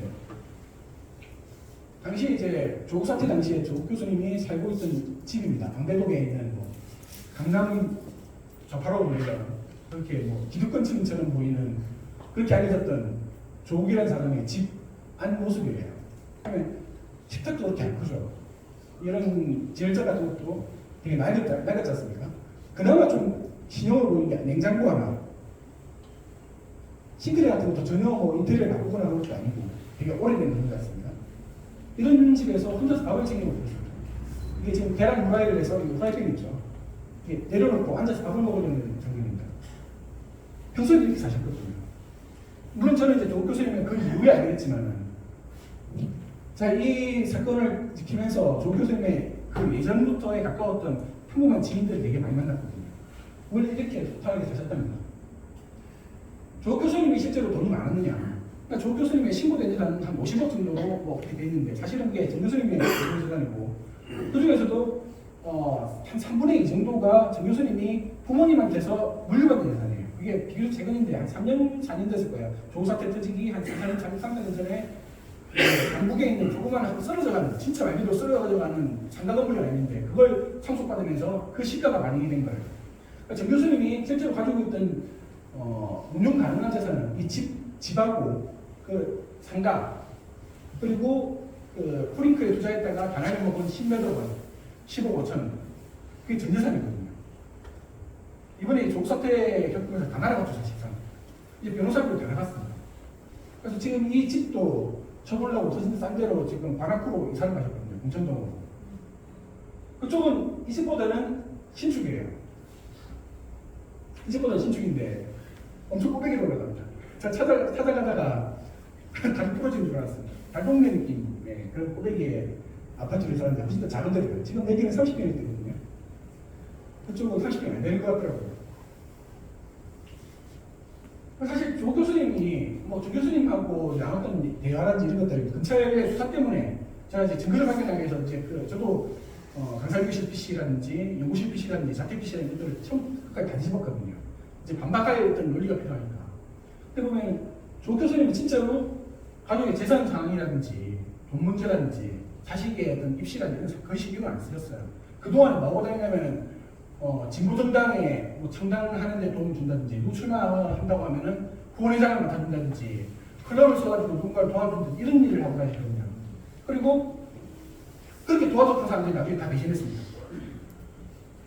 그 정치평론가라고 지금 나서가지고 한참 이름 날리고 있는 김수민이라는 젊은 애가 있는데 걔가 조 교수님 원래 후원회장이었다는 걸 나중에 알았어요. 진보당에서 출마할 때 열심히 뛰어줬는데 걔가 한겨레 방송에 나와가지고 고정 패널로 나와가지고 조 교수님을 열심히 비난하고 다니더라고요. 자기를 정치 입문을 하게 해준 사람인데 아무런 대가도 없이. 우리가 공정을 얘기하자 보면 현 시점에서 우리가 제일 잊지 말아야 될 게 이분이죠. 듀얼백 받고 그 앞에 또 누군가 줄 서가지고 당 바꿔주려고 하는 이런 사람이 지금 우리나라의 퍼스트 레이디입니다. 정말 치욕스럽죠. 이런 사람이 행보인에 앉아가지고 이 사람을 하나 보여주기 위해서 법안도 지금 거부하고 있는 대통령이 지금 우리나라의 대통령이 어떻게 그런 사람이 공정을 모토로 당선될 수가 있습니까? 이게 대선 직전에 터졌던 김건희 녹취록이죠. 서울의 소리에서 보도했던 조국이 가만히 있었으면 구속까지 안 하고 보는 것 같은 근데 이게 진짜 우리 이제 지지하는 시민들 모두 악플하고 하는 얘기죠. 우리가 반발을 하고 조국 수호 집회를 하고 검찰개혁 집회를 했기 때문에 구속까지 했다는 거예요. 김건희가 한 얘기예요. 그리고 이 조국 사태를 얘기하면서 김건희가 뭐라고 하냐면 내가라고 얘기해요. 내가 구속시켰다고 얘기하고 내가 수사를 지시하고 시켰다 이런 식으로 얘기를 해요.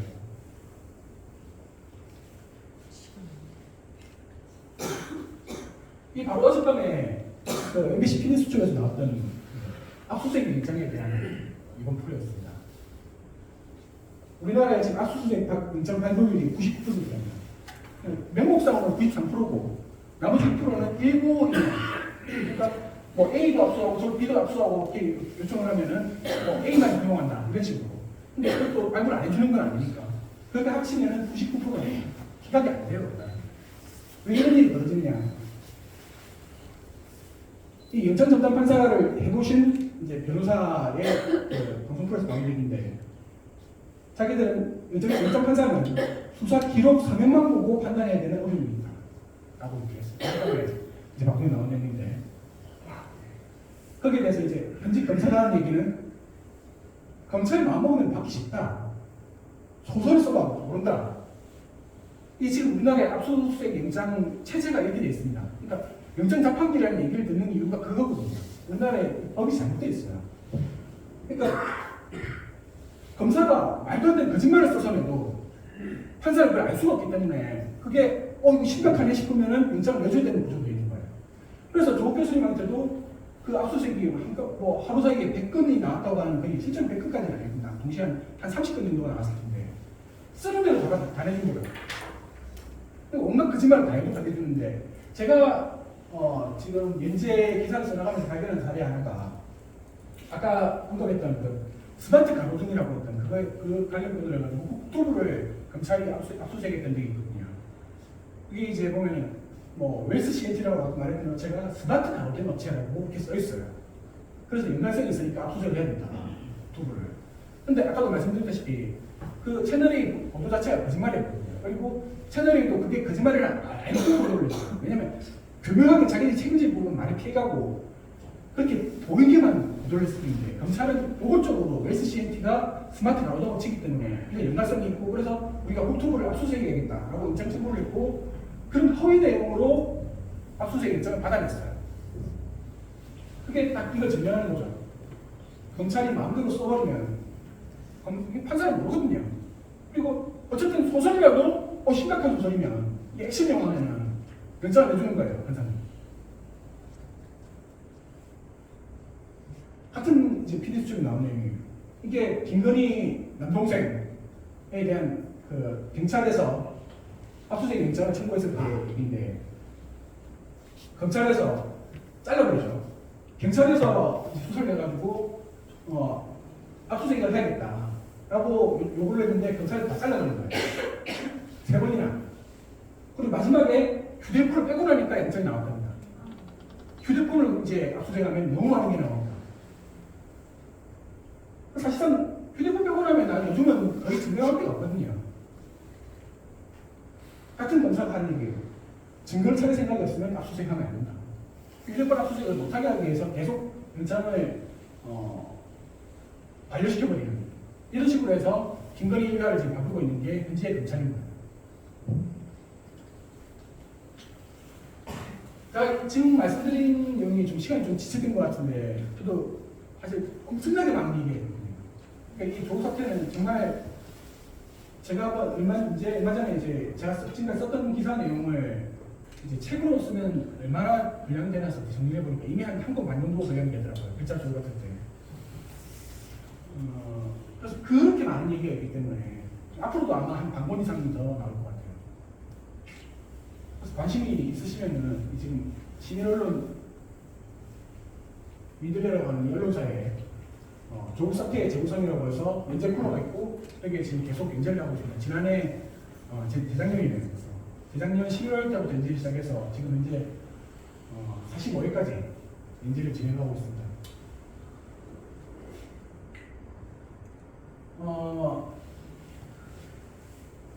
사실 검찰에서 조작 수사라는 게 하루 이틀도 아니지 않습니까? 물론 이 정도까지 큰 규모의 조작 수사는 전례가 없습니다만.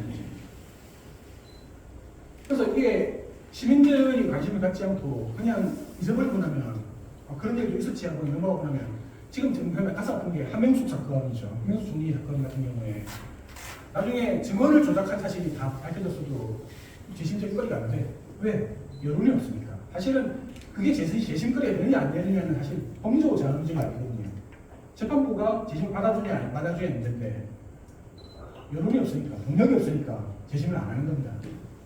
그러니까 핵심 증인이 위증을 했다는 사실이 밝혀졌는데도 불구하고 재심 없이 그냥 덮여버리고 있지 않습니까? 이 조국 사태도 시민들이 관심을 끌으면 이대로 덮여지게 됩니다. 제가 아무리 혼자 떠들고 있어도 이걸 잘못했다고 얘기하는 사람이 있어도 그게 한 사람이면 한 사람밖에 없으면은 그냥 덮어버릴 수 있거든요. 그러니까 시민분들이 계속 관심 가주시고 또 여러분들이 한 번씩 기사를 한 번씩 봐주시고 관련 기사의 내용이 나올 때 한번 귀 기울여 주시고 또 이런 자리에서 이렇게 와주시고 같이 자리해 주시면은 그게 큰 힘이 됩니다. 저한테도 큰 힘이 되지만은 언젠가 이 사건이 반드시 재심이 돼야 되고 저는 그날까지 계속 외칠 거거든요. 함께 해주시는 분이 많을수록 그 날은 빨리 올 거고 반드시 올 겁니다.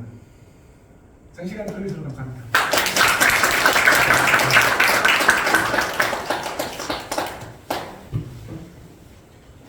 한 시간이 조금 넘는 시간 동안 좋은 말씀해 주시는 우리 박지훈 대표님 감사드리고요. 내용 보니까 저희가 그 베스트셀러였죠. 마이클 샌델의 동성하다는 착각. 어디까지 저희가 착각을 하고 살아야 되는지 정말 잘 모르겠는데 이렇게 많은 부조리하고 이렇게 비합리적인 부분이 많음에도 불구하고 아직도 우리는 말 한마디를 못한다라는 이 현실 자체가 굉장히 많이 한탄스러운 생각이 자꾸 들으면서 생겼고요. 이것을 앞으로는 더 많은 누군가는 한 사람이 더 힘을 모아서 그걸 겪어나가야 되지 않을까라는 생각이 더 절실하게 드는 시간이었던 것 같습니다. 지금부터는 이제 저희가 8시 반까지 진행을 해야 되는데요. 지금 시간이 조금 지체가 돼서 우리 이회자 우리 그 전 청와대 대표님과 우리 대표님이 두 분 대담을 이렇게 같이 하실 건데요. 시간상으로 해서 저희가 한 가지씩만 좀 여쭤보는 걸로 시간 좀 제한이 될까요? 나머지는 여기 계신 분들도 굉장히 보시면서 많은 부분이 궁금하실 것 같아서 조금 더 묻고 대답하는 토론 시간을 좀 길게 갖는 게 어떨까라는 생각이 들어서 대표님은 한 가지씩만 질문을 저희가 받고 나머지는 신혼분들과 좀 같은 얘기를 좀 할 수 있는 시간을 갖도록 하겠습니다. 그래서 이 질문을 앞으로 좀 보시겠습니다.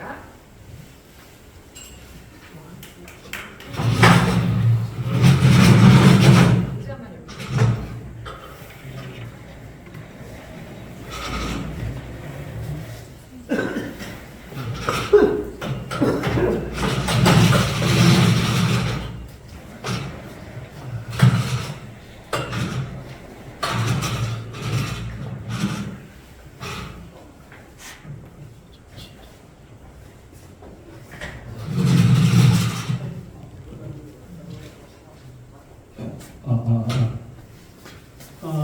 제가 잠깐 오늘 말씀을 드리겠습니다.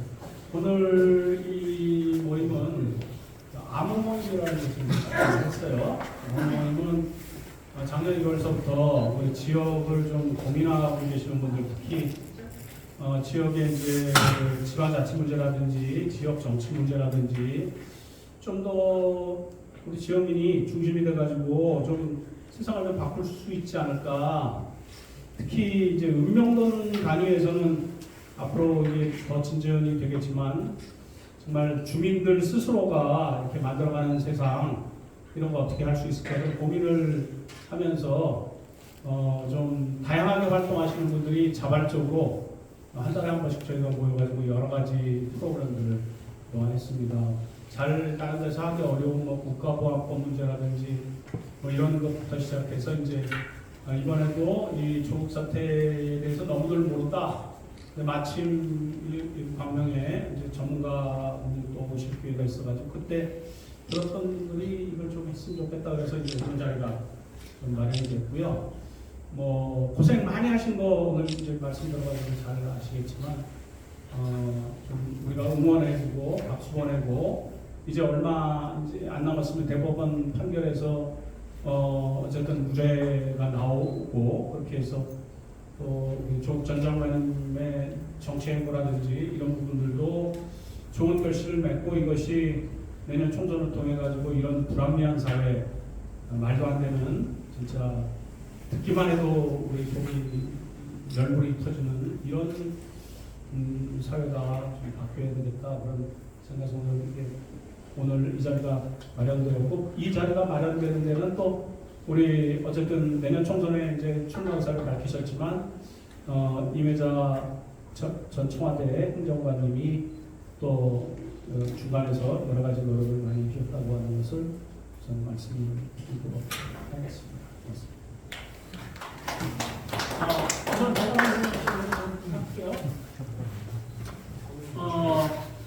이 조국 사태는 뭐 기본적으로 조국 민정수석이 법무장관 못되게 하고 처음에 기획했는데 어설프게 해가지고 찾다 보니까 이제 여기까지 말도 안 되게 밀려온 건데 벌써 5년이라고 하는 시간이 뭐 이렇게 지나가고 있습니다. 그런데 어쨌든 우리 사회에 이제 조국 사태뿐만 아니라 우리 사회 전체가 지금 직면하고 있는 문제고 너무나 우리 국민들이 열받게 하는 문제인데 이 조국 정경심 이 한 가족을 이렇게 무참하게 정말 도육을 내는 정도의 수준까지 몰고 간 공범들이 많이 있지 않습니까?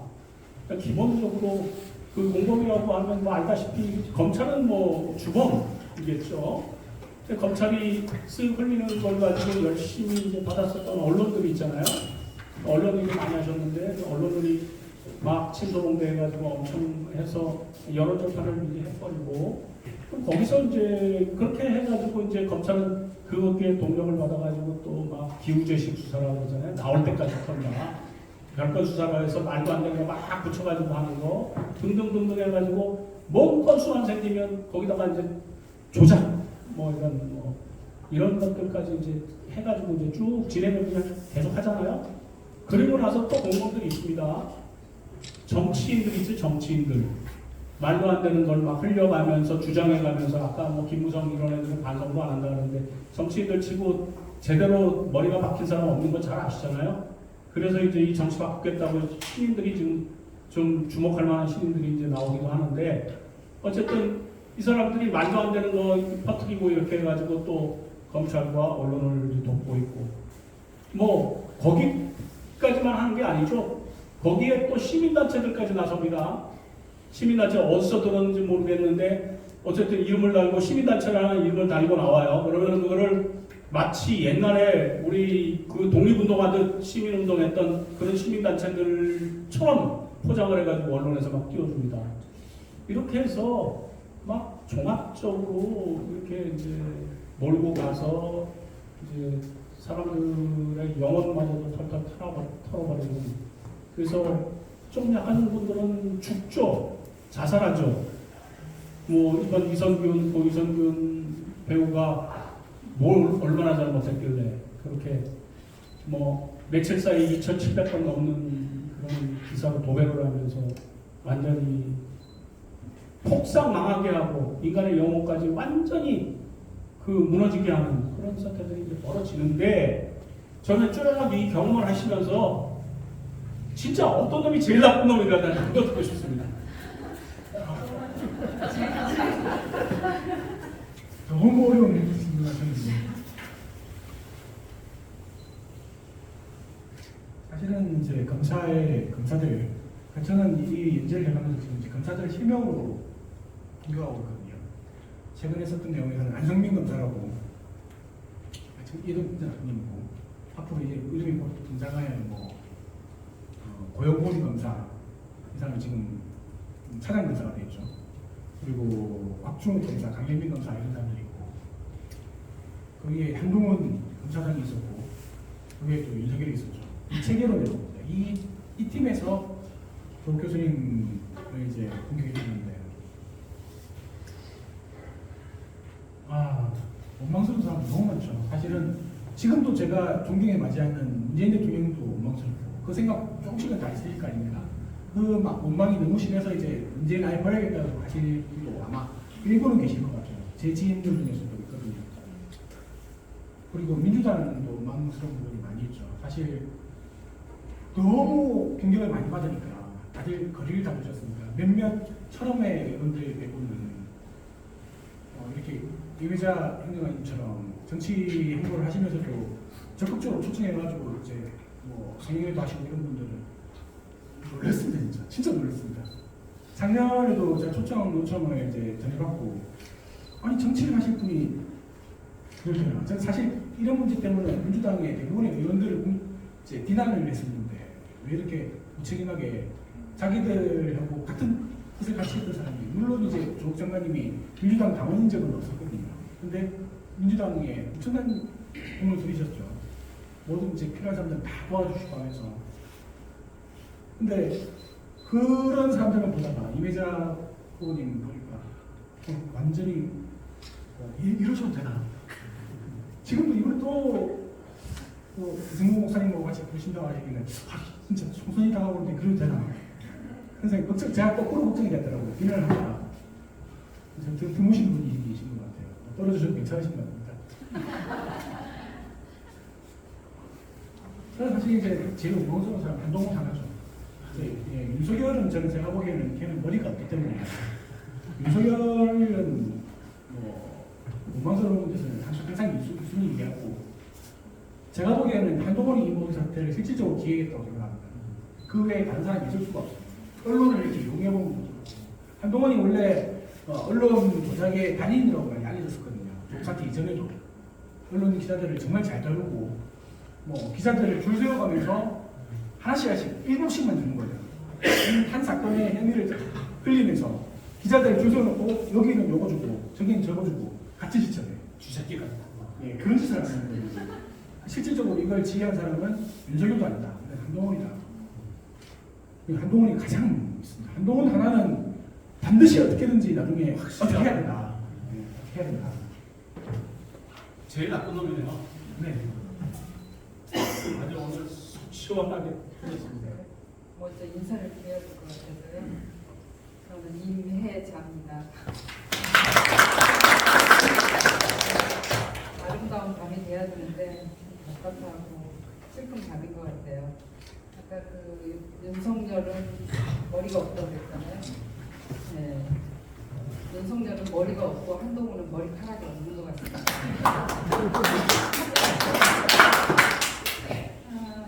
제가 우리 박지훈 대표님 그때가 좋습니다. 그때도 그랬고 오늘도 그렇고 듣는 내내 진짜 너무 막 이 명치가 아픈 것 같아요. 특히나 저는 제가 문재인 대통령 당선되시고 1기로 청와대에 들어갔기 때문에 김태우도 같이 근무를 했고 제가 출마를 하겠다고 나온 게 2019년 6월 1일자로 나왔거든요. 근데 조국 장관님 임명되신 게 제가 나온 2달 후에 되셨어요. 그리고 난 다음에 이제 조국 장관이 이렇게 검찰의 산악갑이 된 거는 딱 하나잖아요. 검찰 개혁이라는 거. 검찰 개혁의 의지를 가장 강하게 갖고 계시고 그 길을 걸어오셨고 저희가 문재인 정권 출범하면서 저는 그때 두 가지 개혁 과제를 문재인 정부가 이루지 않으면 문재인 정권은 끝난다라고 생각을 했어요. 대한민국의 발전도 끝난다라고 생각을 했는데 그게 검찰 개혁이었고 언론 개혁이었거든요. 저는 정당 사상 최초로 제가 보기에는 겉은 좀 말랑말랑해 보이는지 모르겠는데요. 제가 정당 사상 최초로 정당 그 공보실장이었어요. 여성. 왜냐하면 여성 공보실장은 점심부터 실장을 돌려야 되거든요. 저녁도 실장을 돌려야 되고요. 제가 공보실장 딱 갔더니 저한테 인수인계를 해줬는데 처음 하시더라고요. 근데 그때까지도 2002년도에 제가 이낙연 대변인 시절에 제가 공보실장을 갔는데 수첩이 책꽂이에 꽂혀 있는데 그걸 잘 보라는 거예요. 봤더니 그게 골프장 부킹 해주는 거예요, 기자들한테. 그래서 아니 기자들은 뭐 손가락이 없냐, 돈이 없냐, 뭐 골프장을 모르냐. 그래서 제가 간 다음에 골프장 부킹은 없어졌어요, 자연스럽게. 근데 이제 저녁 술자리도 낮술부터 밤술까지 있으니까 저녁 술자리도 대다수 기자들이 한 4시면 이제 마감을 하잖아요. 4시 마감을 하고 그다음에 한 5시쯤 되면 대충 이제 뭐 이렇게 요기를 하더라고요. 김밥 내지 라면 이런 걸로. 그다음에 밥을 그냥 먹는 게 아니라 강남을 가더라고요. 저는 그 강남이 뭔지 몰랐어요. 정말 그냥 지역으로서 강남인 줄 알았어요. 강남이라 하면 그냥 술집인 거예요. 세프로라는 단어도 그때 몰랐고 나중에 알았어요. 정말 제가 순진했는데 그러니까 이게 무식하면 용감한 것 같아요. 제가 무식했기 때문에 용감하게 그냥 헤쳐나왔는데 청와대 있으면서 제가 더 답답하게 느끼는 거는 대통령만 바뀌었지 포위당했다라는 그런 느낌이 들었어요. 그리고 제가 문재인 대통령인데 가장 답답했던 거는 율사 출신, 리걸 마인드가 너무 뛰어나시다. 엄청 답답했거든요. 제가 마지막 근무했던 곳이 기록이었어요. 대통령 기록 비서관실이었는데 청와대에서 아마 그 비서관으로 한 번도 보직이 안 바뀌었던 저 같은 경우도 처음에 들어갔던 데가 사회혁신 수석실, 그 다음에 시민사회 수석실, 그 다음에 기록비서관실 여기로 3번 바뀌었거든요. 행정관에서 선임행정관으로 승진하고 그러고 나왔는데 비서관으로 안 바뀌었던 분이 바로 기록비서관하고 그 다음에 연설비서관, 신동호 비서관하고 조용호 비서관 두 사람이 안 바뀌었어요. 근데 연설비서관이야 코드를 맞춰야 되고 그야말로 오장육부를 다 알아야만이 워딩을 쓸 수가 있고 하기 때문에 이해가 가는데 기록비서관실은 조금 이해가 안 갔어요. 그 조용호 비서관도 동아일보 기자 출신이었고 굉장히 검찰 출입을 오랫동안 해서 잘 아는 기자인데 너무 좀 불쌍한 거예요. 저희만 해도 3급에서 2급으로 승진을 해서 나오는데 근데 그만큼 이 대통령 국가기록물에 대해서 왜 그렇게 목숨 걸고 그러시나 라고 봤더니 지금 생각하니까 만약에 그 기록비서관이 바뀌었다면 문재인 대통령 또한 노무현 대통령의 길을 걷지 말라는 보장이 없었겠다라는 생각이 드는 거예요. 그래서 2년 동안 저희가 정부에서 그야말로 파견 나오는 에이스 공무원들이 있거든요. 정말 뭐 거의 각 부처에서 탑들이 아니면 청와대 올 수가 없고 저희는 어공이잖아요. 어쩌다 공무원이고 그들은 늘공인데 이 정권과 코드도 맞춰야 되지만 정말 업무 능력이 탁월해야 되는데 그 탁월한 에이스들이 와서 저희하고 같이 기록물을 작성을 해도 다 그 이지원 시스템에 올려놔야 되잖아요. 그리고 이게 이제 그 보안 때문에 한 3년 내지 5년, 10년 이걸 자기가 이제 클릭을 하게 돼 있어요. 그러니까 기록물 한 장이라도 만약에 저희가 잘못 기록을 했다면 저희가 나올 때 그런 얘기를 했었거든요. 이 정권이 바뀌면 아마 다 깜빵 간다. 그러니까 그만큼 문재인 대통령이 그래서 그런 원망이 지금은 조금 이해가 되더라고요. 제가 시민사회 비서관실에서 사회혁신 수석실에서 했던 업무들이 시민사회 단체, 그다음에 노동계, 그다음에 복지 단체 이런 데에 그 적폐를 좀 청산하는 일이었거든요. 그게 이제 제도적으로 개정해야 될 부분들, 과거사 청산, 이 과거사가 이제 검색을 하면 꼭 치정, 남녀간의 치정 이런 게 나오는데, 과거사가 이제 제주 4.3이라든가 형제복지원이라든가 성감원이라든가 이런데 국가폭력에 의해서 개인의 인권이 말살되고 온 가족이 말살되고, 제주 4.3 같은 경우에도 제주 도민의 3분의 1이 다 말살당했잖아요. 그런 부분들을 다 이제 해결을 해야 되는 것들인데, 그런 것도 너무 힘들고 정말 한 달간 한 달간 너무 힘든 거예요. 그래서 그때는 좀 대통령님이 좀 이 촛불 정권으로 탄생이 됐기 때문에 이 여러와 같은 촛불에 열기가 있을 때 빨리빨리, 그러니까 정교조의 법의 노조 철회라든가 이런 것들은 바로 직권으로 처리해주면 되는데 왜 그 법적 절차를 대법원 판결을 다시 받아야 되나라는 그런 답답함이 되게 있었는데, 진짜 지금 다시 복귀해보니 그런 것들이 아마 이 윤석열 정권으로 바뀌었기 때문에 다 그거를 법적으로 받지 않았으면 바로 다 구속이다라는 그런 생각이 들었습니다. 저는 이제 제가 지난번 이재명 대표 때도 동조 단식 우승을 하면서 제가 그때 떠오르는 시가 한 일주일 굶으니까 시도 떠오르더라고요. 조동아 시인의 나 하나 꽃 피어라는 시였는데요. 저도 막 그 자괴감, 무력감 이런 걸 되게 많이 느꼈어요. 그래서 난 뭐 하나, 내가 능력도 없고 이러는데 뭘 하겠다고 피만 이렇게 펄펄 끓어가지고 될까 이런 생각했는데, 그 시인의 시가 저한테 되게 용기를 줬어요. 나 하나 꽃 피어서 풀밭이 꽃밭이 되겠냐 그렇게 말하지 말아라. 결국 나도 꽃 피고 너도 꽃 피면 풀밭이 꽃밭이 되는 게 아니겠느냐. 그리고 나 하나 물들어서 온 산이 물들겠냐 그렇게 말하지 말아라. 나도 물들고 너도 물들면 결국 온 산이 활활 타오르는 거 아니겠느냐.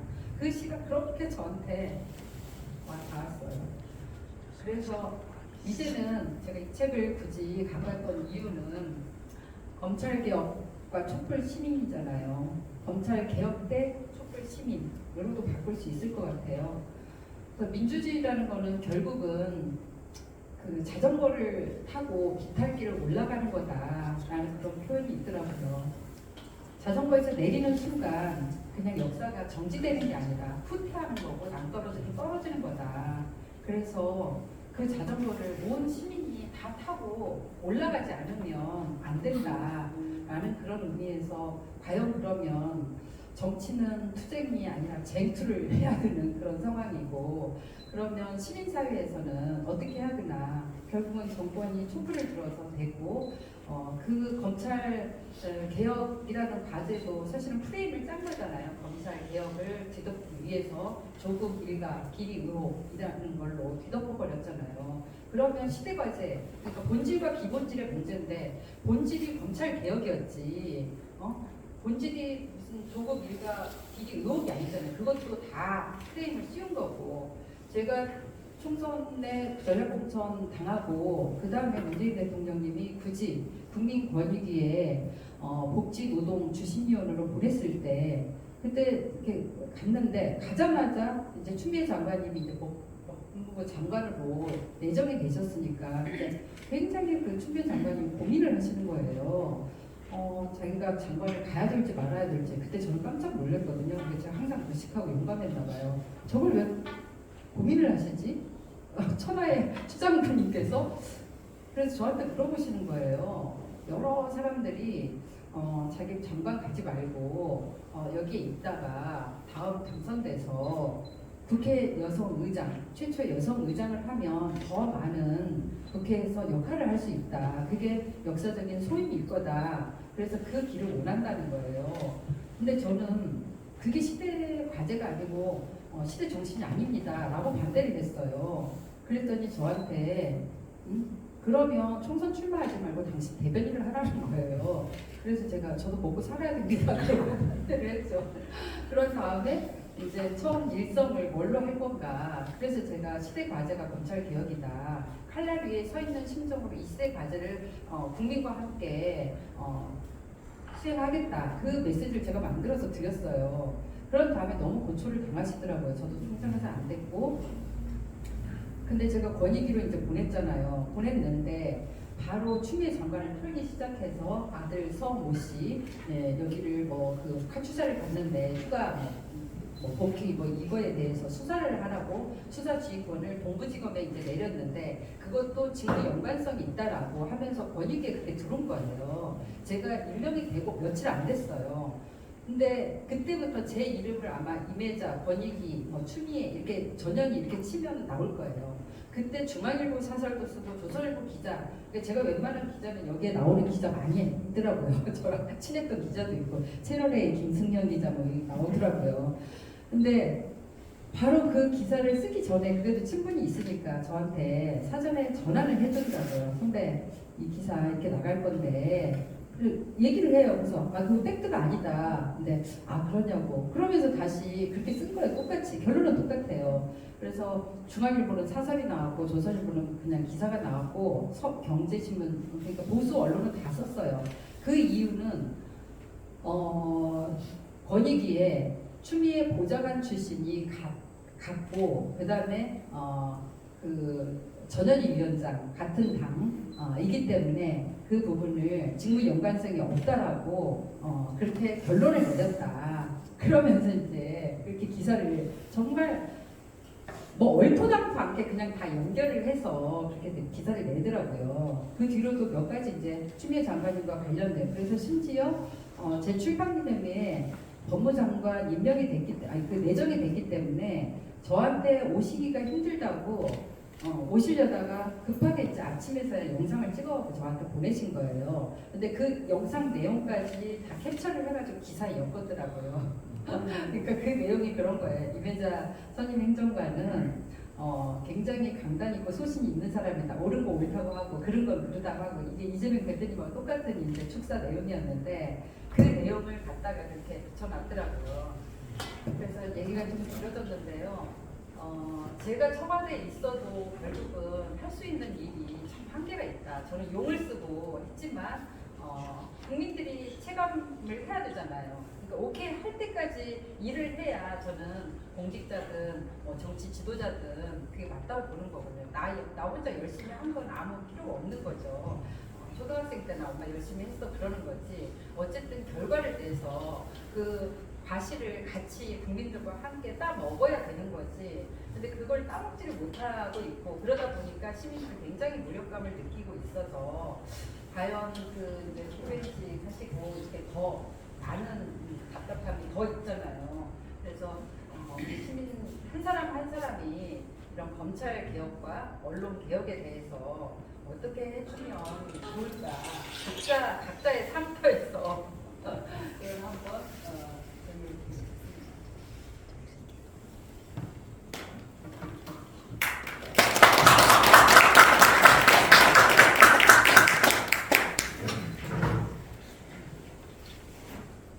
여러 단계가 있겠죠. 가장 너무나 애타게 제가 부탁드리고 싶은 건 잊지 말아달라는 거.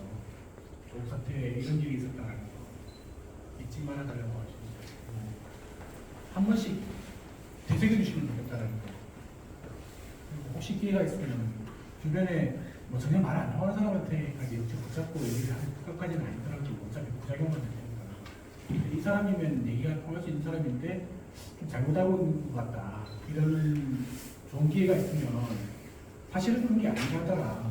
이렇게 구시 증거가 나오는데도 재판부에서 그걸 묵살해 버리고 유죄를 내렸다더라. 이런 부분들 기회가 있을 때만 좀 알려주시면 좀 좋겠고 나중에 언젠가는 이게 저는 반드시 재심을 하게 될 날이 있을 거라고 생각하고 밀고 나가는 거고 또 그날이 오게 되면은 시민 여러분이 또 강력하게 한번 크게 목소리 한번 내시면 좋겠습니다. 그날이 왔을 때. 지금 저는 이 일이 정말 절대로 가야 돼서는 안 될 길이 한명숙 사건이라고 그러거든요. 그러니까 잘못했다면 모두가 알고 있지만은 재신문 멀어져버린 그런 상황이 됐었습니다. 지금 그렇게 되지 않도록 기억해 주시고 기회 있으면 말해주시고 또 힘을 쏟을 한 번의 기회가 있으면 그때 힘을 보태주시고 그러면 감사하겠습니다.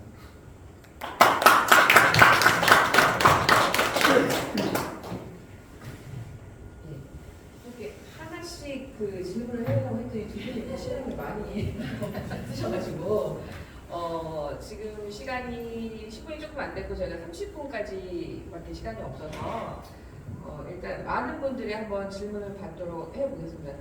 편의점 직권으로 제가 먼저 질문을 저는 이제 보면서 가장 들은 생각은 딱 그거 하나밖에 없어. 답정 너. 답은 이미 정해져 있어. 너는 내가 원하는 대답을 너는 그것만 해주면 돼. 이거밖에 생각이 안 들었거든요. 근데 이제 그 이후에 지금 말씀해주신 게 과연 이제 이 이후에 어떤 식으로 시민들이 그런 부분을 극복해 나가야 정말 그 한명숙 총리님이 겪었던 그런 고초를 다시 겪지 않고 조국 사태가 원만히 잘 해결될 수 있을 날이 있을까라는 생각이 들 정도로 정말 사실은 되게 많이 갑갑한 게 현실이거든요.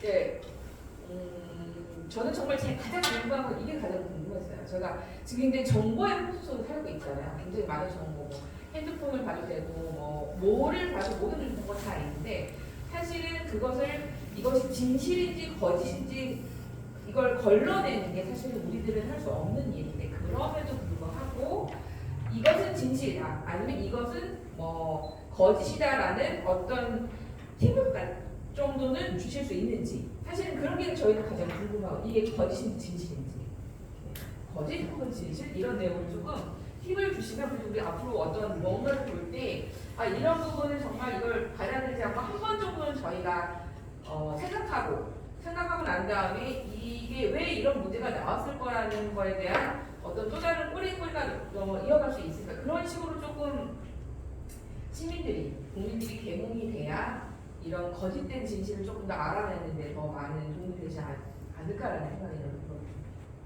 바로 얼마 전에 사례를 조국 사태는 이제 지겹게 얘기했으니까 그걸 떠나서 바로 얼마 전에 사건을 이제 예를 들자면 이성균 사건 같은 경우에 마약 사건이라고 시작을 했는데 갑자기 나중에 불륜 얘기가 나왔습니다.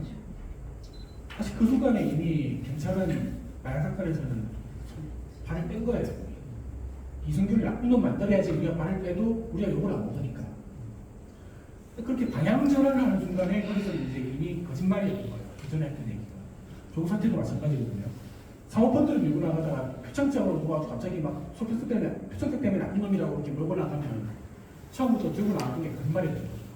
그 순간에는 깨달을 수 있습니다. 그러니까 나중에 너무 늦게 깨닫지 않고 처음에는 못 깨닫더라도 한 번에 전환이 되는 그 시점에 왔을 때 이게 별건 수사고 별건 여론 전환용이고 이런 걸 그때는 알 수 있는 거죠. 좀 또 다른 또 질문이 있으시면 과감 없이 지금 얘기를 해주시는 게 가장 좋은 것 같아요.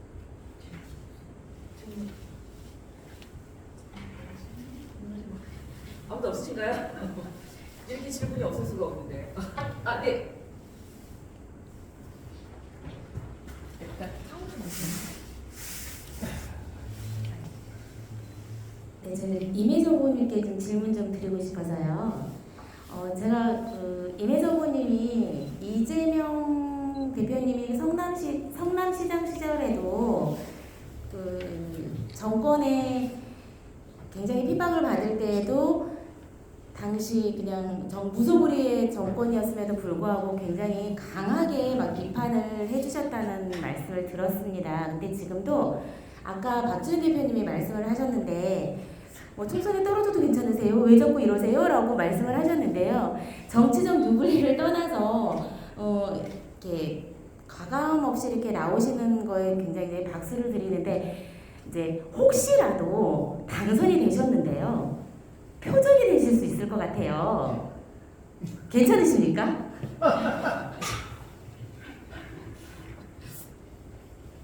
네, 이거 굉장히 중요한 질문인 것 같습니다. 표정이 되시면 다음에 어떻게 하실 건지. 그 부분에서는요.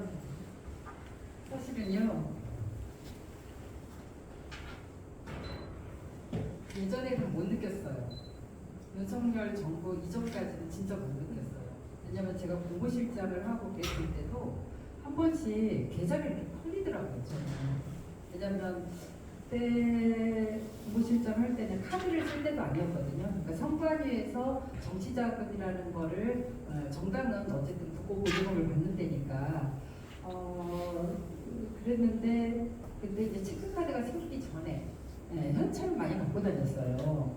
검은 돈도 많이 쓰고 그때도 별로 그렇게 제가 뭐 불안감, 위기감 이런 걸 전혀 못 느꼈거든요. 근데 이 정부가 딱 바뀌고 난 다음에 페북에 뭐를 하나 올리려고 해도 한 번 생각하고 두 번 생각하는 거예요. 그러니까 이제 배지는 불체포 특권이 있고 여러 가지 또뭐 1인 입법 기관으로서 상임위 활동이라든가 여러 가지 권력들이 있잖아요. 근데 저희 같이 그냥 개털린 사람은 이게 한순간에 날아갈 수 있겠구나라는 그런 불안감이 있어요. 근데 제가 아까 무식하면 용감하다고요. 죽기 아니면 까무라치기예요. 제가 그래도 김대중 총재 야당 총재 시절에 제가 이 정당판에 들어왔기 때문에 김대중 총재한테 제가 배운 게 있다면 항상 국민만 바라보고 가라.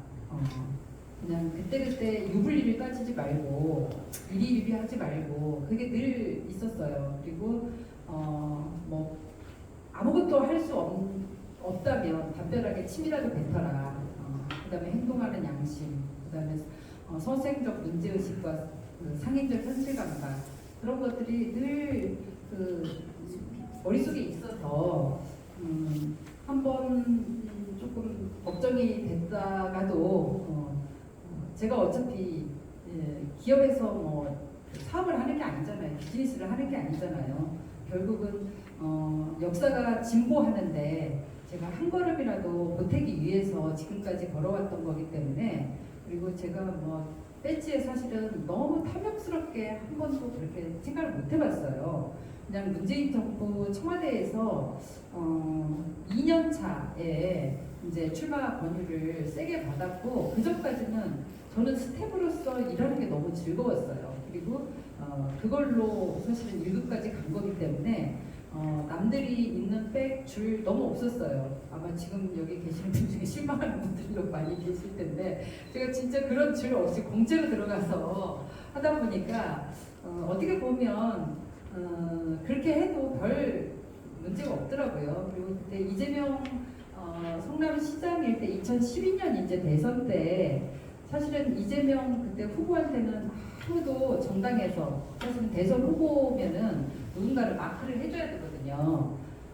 대변인은 아예 없고요. 제가 이제 그때 부대변인이었으니까 그때 부대변인 중에 누가 그 이재명 후보에 대해서 마크를 할 사람 근데 마크맨이 없었고요. 무슨 사안이 터지면 이제 중앙당에 SOS를 치는 거예요. 이러이러한 일이 있는데 중앙당에서 대변인단이 노평 하나 내주면 안 돼요. 그게 이제 정말 구걸하는 그런 정도였어요. 근데 그 사안이 뭐였냐면 제 영상이 지금 돌아다니는 이재명 대표님의 축사 영상이 돌아다니는 게 뭐냐면은 그때 성남시장이었을 때 압색이 들어갔어요. 압수수색이.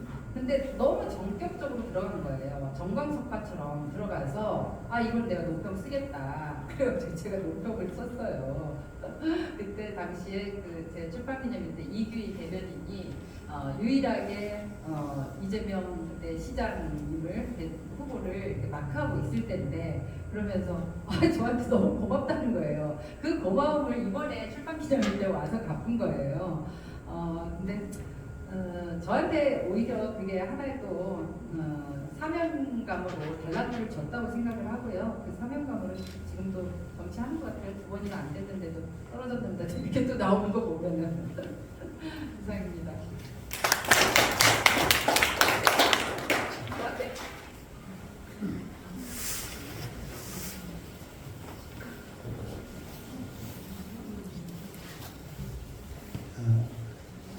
윤범주라고 합니다. 저는 박지원 대표님께 간단하게 좀 질문을 좀 드리고 싶은데요. 그대 가지고 그 재판의 증인도 서시고 또 이런 영화에도 출연을 하시고 또 앞으로도 여태까지 힘들었지만 앞으로도 굉장히 좀 힘든 여정이 계속 될 것 같은데 대표님께서 좀 평소에 어떤 뭐 지금 거의 준공인처럼 돼버렸는데요. 뭐 본인은 아니셨겠지만 어쨌든 박 대표님의 어떤 지금의 어떤 삶의 철학 또는 뭐 재판들에 임하는 어떤 그런 소회 이런 것들을 한번 들어보고 싶습니다.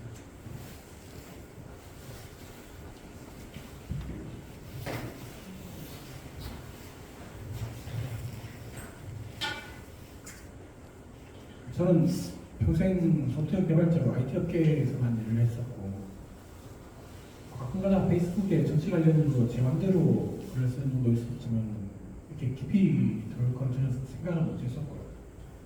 조국 사태에 처음 게임을 시작할 때 날이 지금 어떻게 기억나는데 이제 2019년 8월 20일이었습니다. 아까 말했던 8월 14일에 저는 사업본 인사들이 나오기 시작하고 한 6일째 됐거든요. 그때 너무 이건 말도 안 되게 돌아가니까 이제 제가 할 수 있는 한에서 기자들이 몰아가는 그런 내용에서 빠지는 겁니다. 충분히 인간적으로 이해할 수 있음에도 기자들이 확인도 안 하고 도로 쏟아냈던 그런 부분에서 반박을 쓰기 시작했는데 이제 여기 너무 많이 쌓이니까 그때부터는 12월 그러니까 거의 조 교수님이 기소된 게 그때 12월 31일이었는데 마지막 날이었죠. 그 정도 시점까지는 거의 뭐 새로운 의혹들이 계속 나오고 있었으니까 매일같이 뭐 아침 저녁 쏟아 나오는 거를 다시 분석하고 관련 자료들을 찾아가지고 반박하고 하는 일을 계속 반복했었거든요. 그리고 그 다음 해에 8월달까지는 이제 조국 백서를 공동 집필을 했었고 저도 이제 이렇게 깊이 들어오게 된 건 줄은 그 당시까지는 몰랐습니다. 그때쯤에는 발을 뺄 수 있었을 것 같은데 하필이면 이제 저 탈고하고 이제 다른 이제 집필진하고 이제 순 좀 돌리겠다 그러고 있는데 정 교수님 재판에 포렌식 파트 쪽에서 뭔가 좀 이상한 소리가 자꾸 들려오는 거죠. 강사유 씨 PC가 또 거기서 협상장 유죄 증거가 나왔고 또 이런 얘기가 나오는데 변호인 측에서 이제 방어를 못 하고 있는 것 같은 느낌이 확 와서 그래서 조 교수님 그 전에 한번 페이스북 메시지로 한번 저한테 연락하신 적이 있어서 혹시 포렌식 쪽으로 도움이 필요하시냐고 물어봤더니 별 설명도 없이 바로 변호인단을 소개를 해줬고 거기서 바로 합류가 된 거예요. 알고 보니까 이게 조국 사태가 워낙 한쪽으로 몰아가는 게 너무 강하다 보니까 국내 검찰, 경찰 외에도 포렌식 업계, 민간 포렌식 업계가 되게 크거든요. 그러니까 그 검찰 출신, 경찰 출신 이 사람들이 나중에 어디 가겠습니까? 자기 포렌식 업체를 차리거든요. 그런 게 서초동에 가면 엄청나게 많이 있습니다. 근처에 제일 많은 게 변호사 사무실이고 그 다음 많은 게 포렌식 사무실이거든요. 근데 그 중에서 아무도 안 나서는 거예요. 이게 특히 가장 큰 이유가 검찰하고 척을 지면은 특히 총장이 직접 관여되어 있는 사건에 척을 지게 되면은 자기들은 앞으로 못 보인다 검찰하고. 그래서 다 발을 뺀 거예요. 우리가 포렌식에 국내에 내놓으라는 학자라는 사람들 다 발표했습니다. 아무도 도와준 사람이 없이 변호인단에서 이제 IT를 좀 아는 변호사가 한 게 있었는데 그 사람이 혼자서 고군분투하고 있었던 거죠. 그러니까 제가 이 얘기는 작년에 그대가 조국 찍을 때도 예전 창업 그때 듣었어요. 그러니까 이제 포렌식을 혼자서 이제 누군가가 다른 사람이 맡고 있는 줄 알고 있었고 저는 이제 독특한 경험들이 있으니까 제가 제 업계에서 좀 보조를 해주는 줄 알고 자원을 냈는데 혼자서 다 맡은 거죠. 그리고 이미 재판이 중반까지 넘어가 있었고 이제 그때 12월 달에 2020년 12월 달에 1심 결과가 나왔습니까? 제가 들어갔을 때가 제 기억으로 6월 말이든가 7월 첫날이든 모르겠거든요. 그때 이제 검찰 측의 허위 보고서를 쓴 그 포렌식 분석관의 증인 출석을 앞두고 이제 그걸 반박하는 게 제일 우선적인 문제라서 그렇게 해서 이제 시작했던 거라서 그러니까 정신없이 여기까지 오게 된 거죠. 그리고 그걸 항소심까지 싸운 게 2021년 가을까지였고 거의 대법원에서 뒤집힐 거라고 생각하고 다시 거기에 힘을 썼던 게 2022년 1월달이었고 대법원에서 졌죠. 그때 진짜 제가 당사자가 아닌데 제가 듣고 싶었어요. 제가 알고 있는 모든 진실이 다 부인당하고 제가 30년 동안 IT 업계에서 일을 하면서 맞고 틀린 거 이거는 기계 안에서는 IT 업계 안에서는 누가 사람이 조작할 수 있는 게 아니거든요. 근데 검사들이 그것까지 약간 잠깐 보여줬습니다만 화면에서 포토샵 찍으려서 이미지 편집을 해가지고 거짓말을 하는 이런 걸 적발을 해가지고 판사들한테 보였는데도 판사들이 그걸 모른 척하고 여론에서 몰아가는데 대로 유죄 판결을 내려버리는 이런 걸 보고 마지막에 대법원은 뒤집어 주겠지라고 생각했는데 대법원이 다시 또 이상한 논리를 그러니까 사실 정 교수님하고 조 교수님한테 유죄를 내리기 위해서 법원은 지금 그 전에 어떤 새로운 논리를 만들고 있어요. 그리고 그게 적용되면서 그 첫 번째 생명이 최강욱 의원이거든요. 최강욱 의원이 이번에 대법원에서 유죄를 받게 된 이유가 정계신 교수님에서 그 유죄 받았던 그거하고 똑같은 논리를 써온 거예요. 근데 문제는 이미 그렇게 판례가 한번 바뀌어버리기 때문에 다음에 그 비슷한 사례로 재판을 받게 된 사람은 똑같은 피해자가 되게 돼요. 이미 판례가 만들어져 버리기 때문에. 그러니까 판사들이 진짜 무책임한 거예요. 이 몇 사람만 죽이는 게 아니라 앞으로 그 상황에 처하게 된 사람들은 똑같은 전쟁에 들어가게 되는 거죠. 이게 구체적으로는 되게 복잡해서 말씀드리기가 그렇습니다만 그러니까 이게 우리 중에 누군가가 될 수도 있는 거예요. 사실 정 교수님이 원래 무죄가 났어야 되는 중요한 판례가 2021년 11월 달에 나온 판례가 있는데 제3자 임의 제출이라고 해서 그러니까 남의 물건을 내가 제출해도 그게 증거가 되는 상황이었거든요. 전에는. 그러니까 본인이 방어를 못하는데 피해자, 피고인이 방어를 못하는 상황에서 검찰이 멋대로 제출해가지고 그게 증거가 되는 그런 상황인데 그거를 2021년 11월 달에 일반인 교수가 성추행 범죄를 했다가 그걸로 이제 무죄를 받고 넘어오는 건데 그 사람은 나쁜 사람이지. 다음번에 누군가가 위협한 수사를 받게 돼가지고 그 상황에 처하게 되면은 제3자 임의 제출이 가능해진 거예요. 지금 정 교수님하고 정하고 판결로 인해서. 그러니까 지금 예를 들어서 윤선 후보님이 제가 휴대폰을 쑥 가져가지고 잠깐만 제가 가지고 있을게요 하고 검찰에 제출하면 되는 거예요. 지금 딱 그게 돼요. 그런 식으로 판례를 만들어놨어요. 정 교수님 잡아넣기 위해서. 그러니까 이게 이 몇 사람만이 문제가 아닌 거예요. 우리 국민들 누구나가 언젠가는 당할 수 있는 그런 상황이 실제로 돼 있는 상황이거든요. 그래서 이걸 제가 미처 다 알지 못했으면 발을 좀 빼고 누군가 단단히 가겠지 하고 하겠는데 사실은 이제 그런 순간이 있지 않습니까? 제가 대학 때 시를 별로 해본 적이 1.91학번이라서 그때 이제 대학에 이제 어떤 쉽지 말하는 데모라고 하는 게 분위기가 깔아앉기 시작할 때여서 많이 나가있던 것 저는 별도가 한번 안 들어갔지만 그런 순간이 있잖아요. 다들 싹 뒤로 물러났는데 나 혼자 앞에 있는 나는 원래 도와주러 갔는데 내가 선두비 앞에 있을 때 그때 서늘한 느낌 나는 어떻게 해야 되나 근데 지금 제 생각으로는 누군가가 다시 대신 나서지 않으면 저만 버티고 있어야 돼요. 그리고 사실 누구 한 사람의 문제가 아니라 우리 사회가 그런 식으로 지금까지 온 거거든요. 누군가 한 사람, 두 사람이 다른 사람들이 다 피했을 때 거기에 버티고 있다가 나중에 돈을 받더라도 뭐 잡혀가더라도 버티고 있던 사람이 있었기 때문에 우리나라 여기까지 발전이 온 거잖아요. 그 중에는 이미정 의원님도 있고 이승용 목사님도 있고 또 각자의 위치에서 다들 그런 경험이 지금까지 있을 수도 있고 앞으로 또 올 수도 있어요.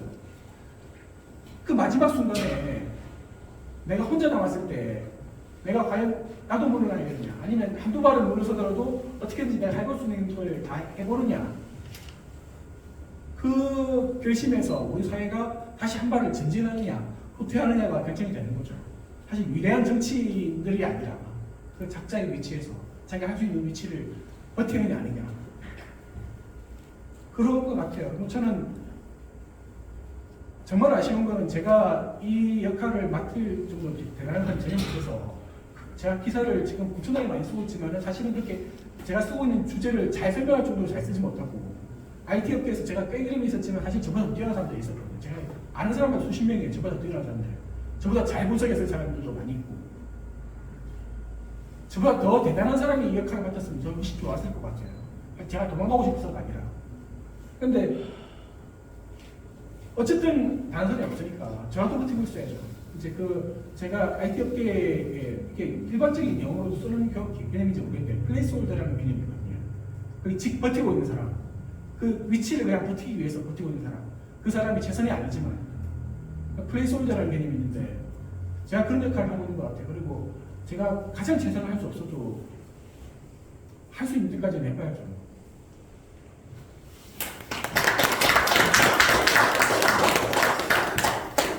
드리고 싶은 말씀이 있어서 제가 참고인으로 검찰에 갔다가 갑자기 피의자로 바뀐 적이 있어요. 그때도 뭐 특별히 뭐 범죄에 저질 사람 같지는 않잖아요. 딱 이유는 추미애 대표 시절이었는데 제가 그때 추미애 대표님 옆에 있지도 않았었고요. 그때 서울시 의정 비서실장을 할 때였어요.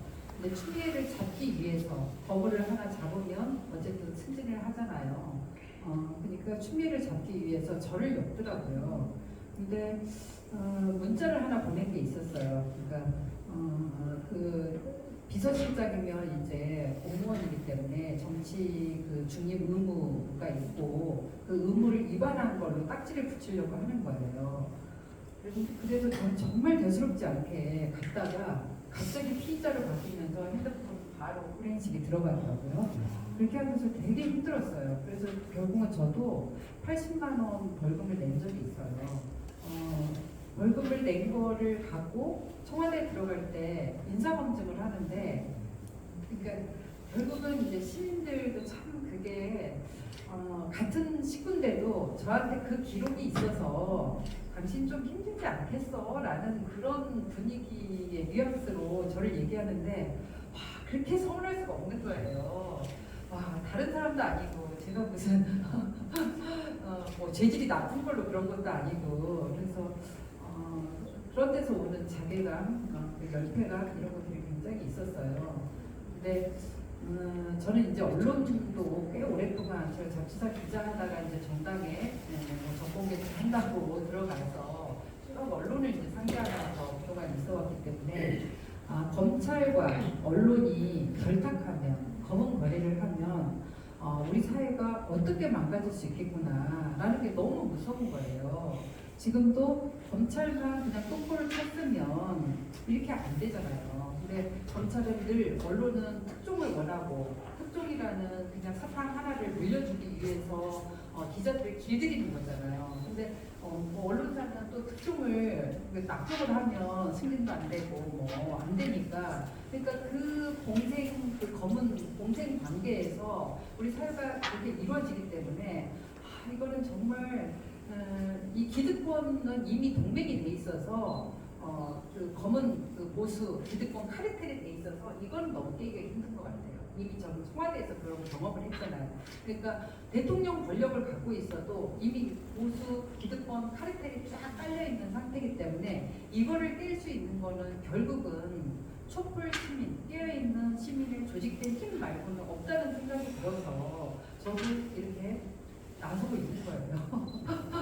무슨 물론 배지를 다루면 더 많은 일을 할 수 있겠다 싶어서 저도 나온 거지만 그게 목적이 아니었기 때문에 제가 이렇게 나설 수 있는 것 같고 그렇게 함께 어깨 걸고 가면 역사는 결국은 꿈꾸는 자들이 또 진보시켜 가는 거고 그리고 늘 역사가 뭐 직선으로 발전하지 않잖아요. 근데 돌아가면서 빙글빙글 돌아가면서 더디게 이렇게 가는 것 같고 그런 과정이라고 생각을 해요. 그러다 보니까 이제 더 아프고 힘들고 한데 어깨 걸고 가면 언젠가는 또 진보하게 돼 있으니까 김대중 대통령의 유명한 어록 있잖아요. 인생은 아름답고 역사는 진보한다고 그런 걸로 위안 삼아서 가야 되지 않을까 그렇게 생각합니다. 제가 너무 분위기가 어두워서요. 베트남 그 전쟁 때 반전 평화운동 할 때 저는 팝송 잘 모르는데요. 하나 딱 기억하는 게 팝송 밥 딜런이 그 노벨 문학상 받으면서 했던 팝송 있잖아요. 블로잉 인 더 윈드라고. 그러니까 얼마나 길을 가야 소년이 어른이 될 수 있겠냐. 얼마나 바다를 건너가야 비둘기가 쉴 수 있겠느냐. 얼마나 또 역사가 세월이 지나야 사람들이 자유를 얻겠느냐. 결국 바람만이 안다라는 그 팝송이 전 기억이 나는데요. 많이 답답하고 힘들지만 그런 팝송이라도 중얼거리면서 한 발짝 한 발짝 나아가야 되지 않을까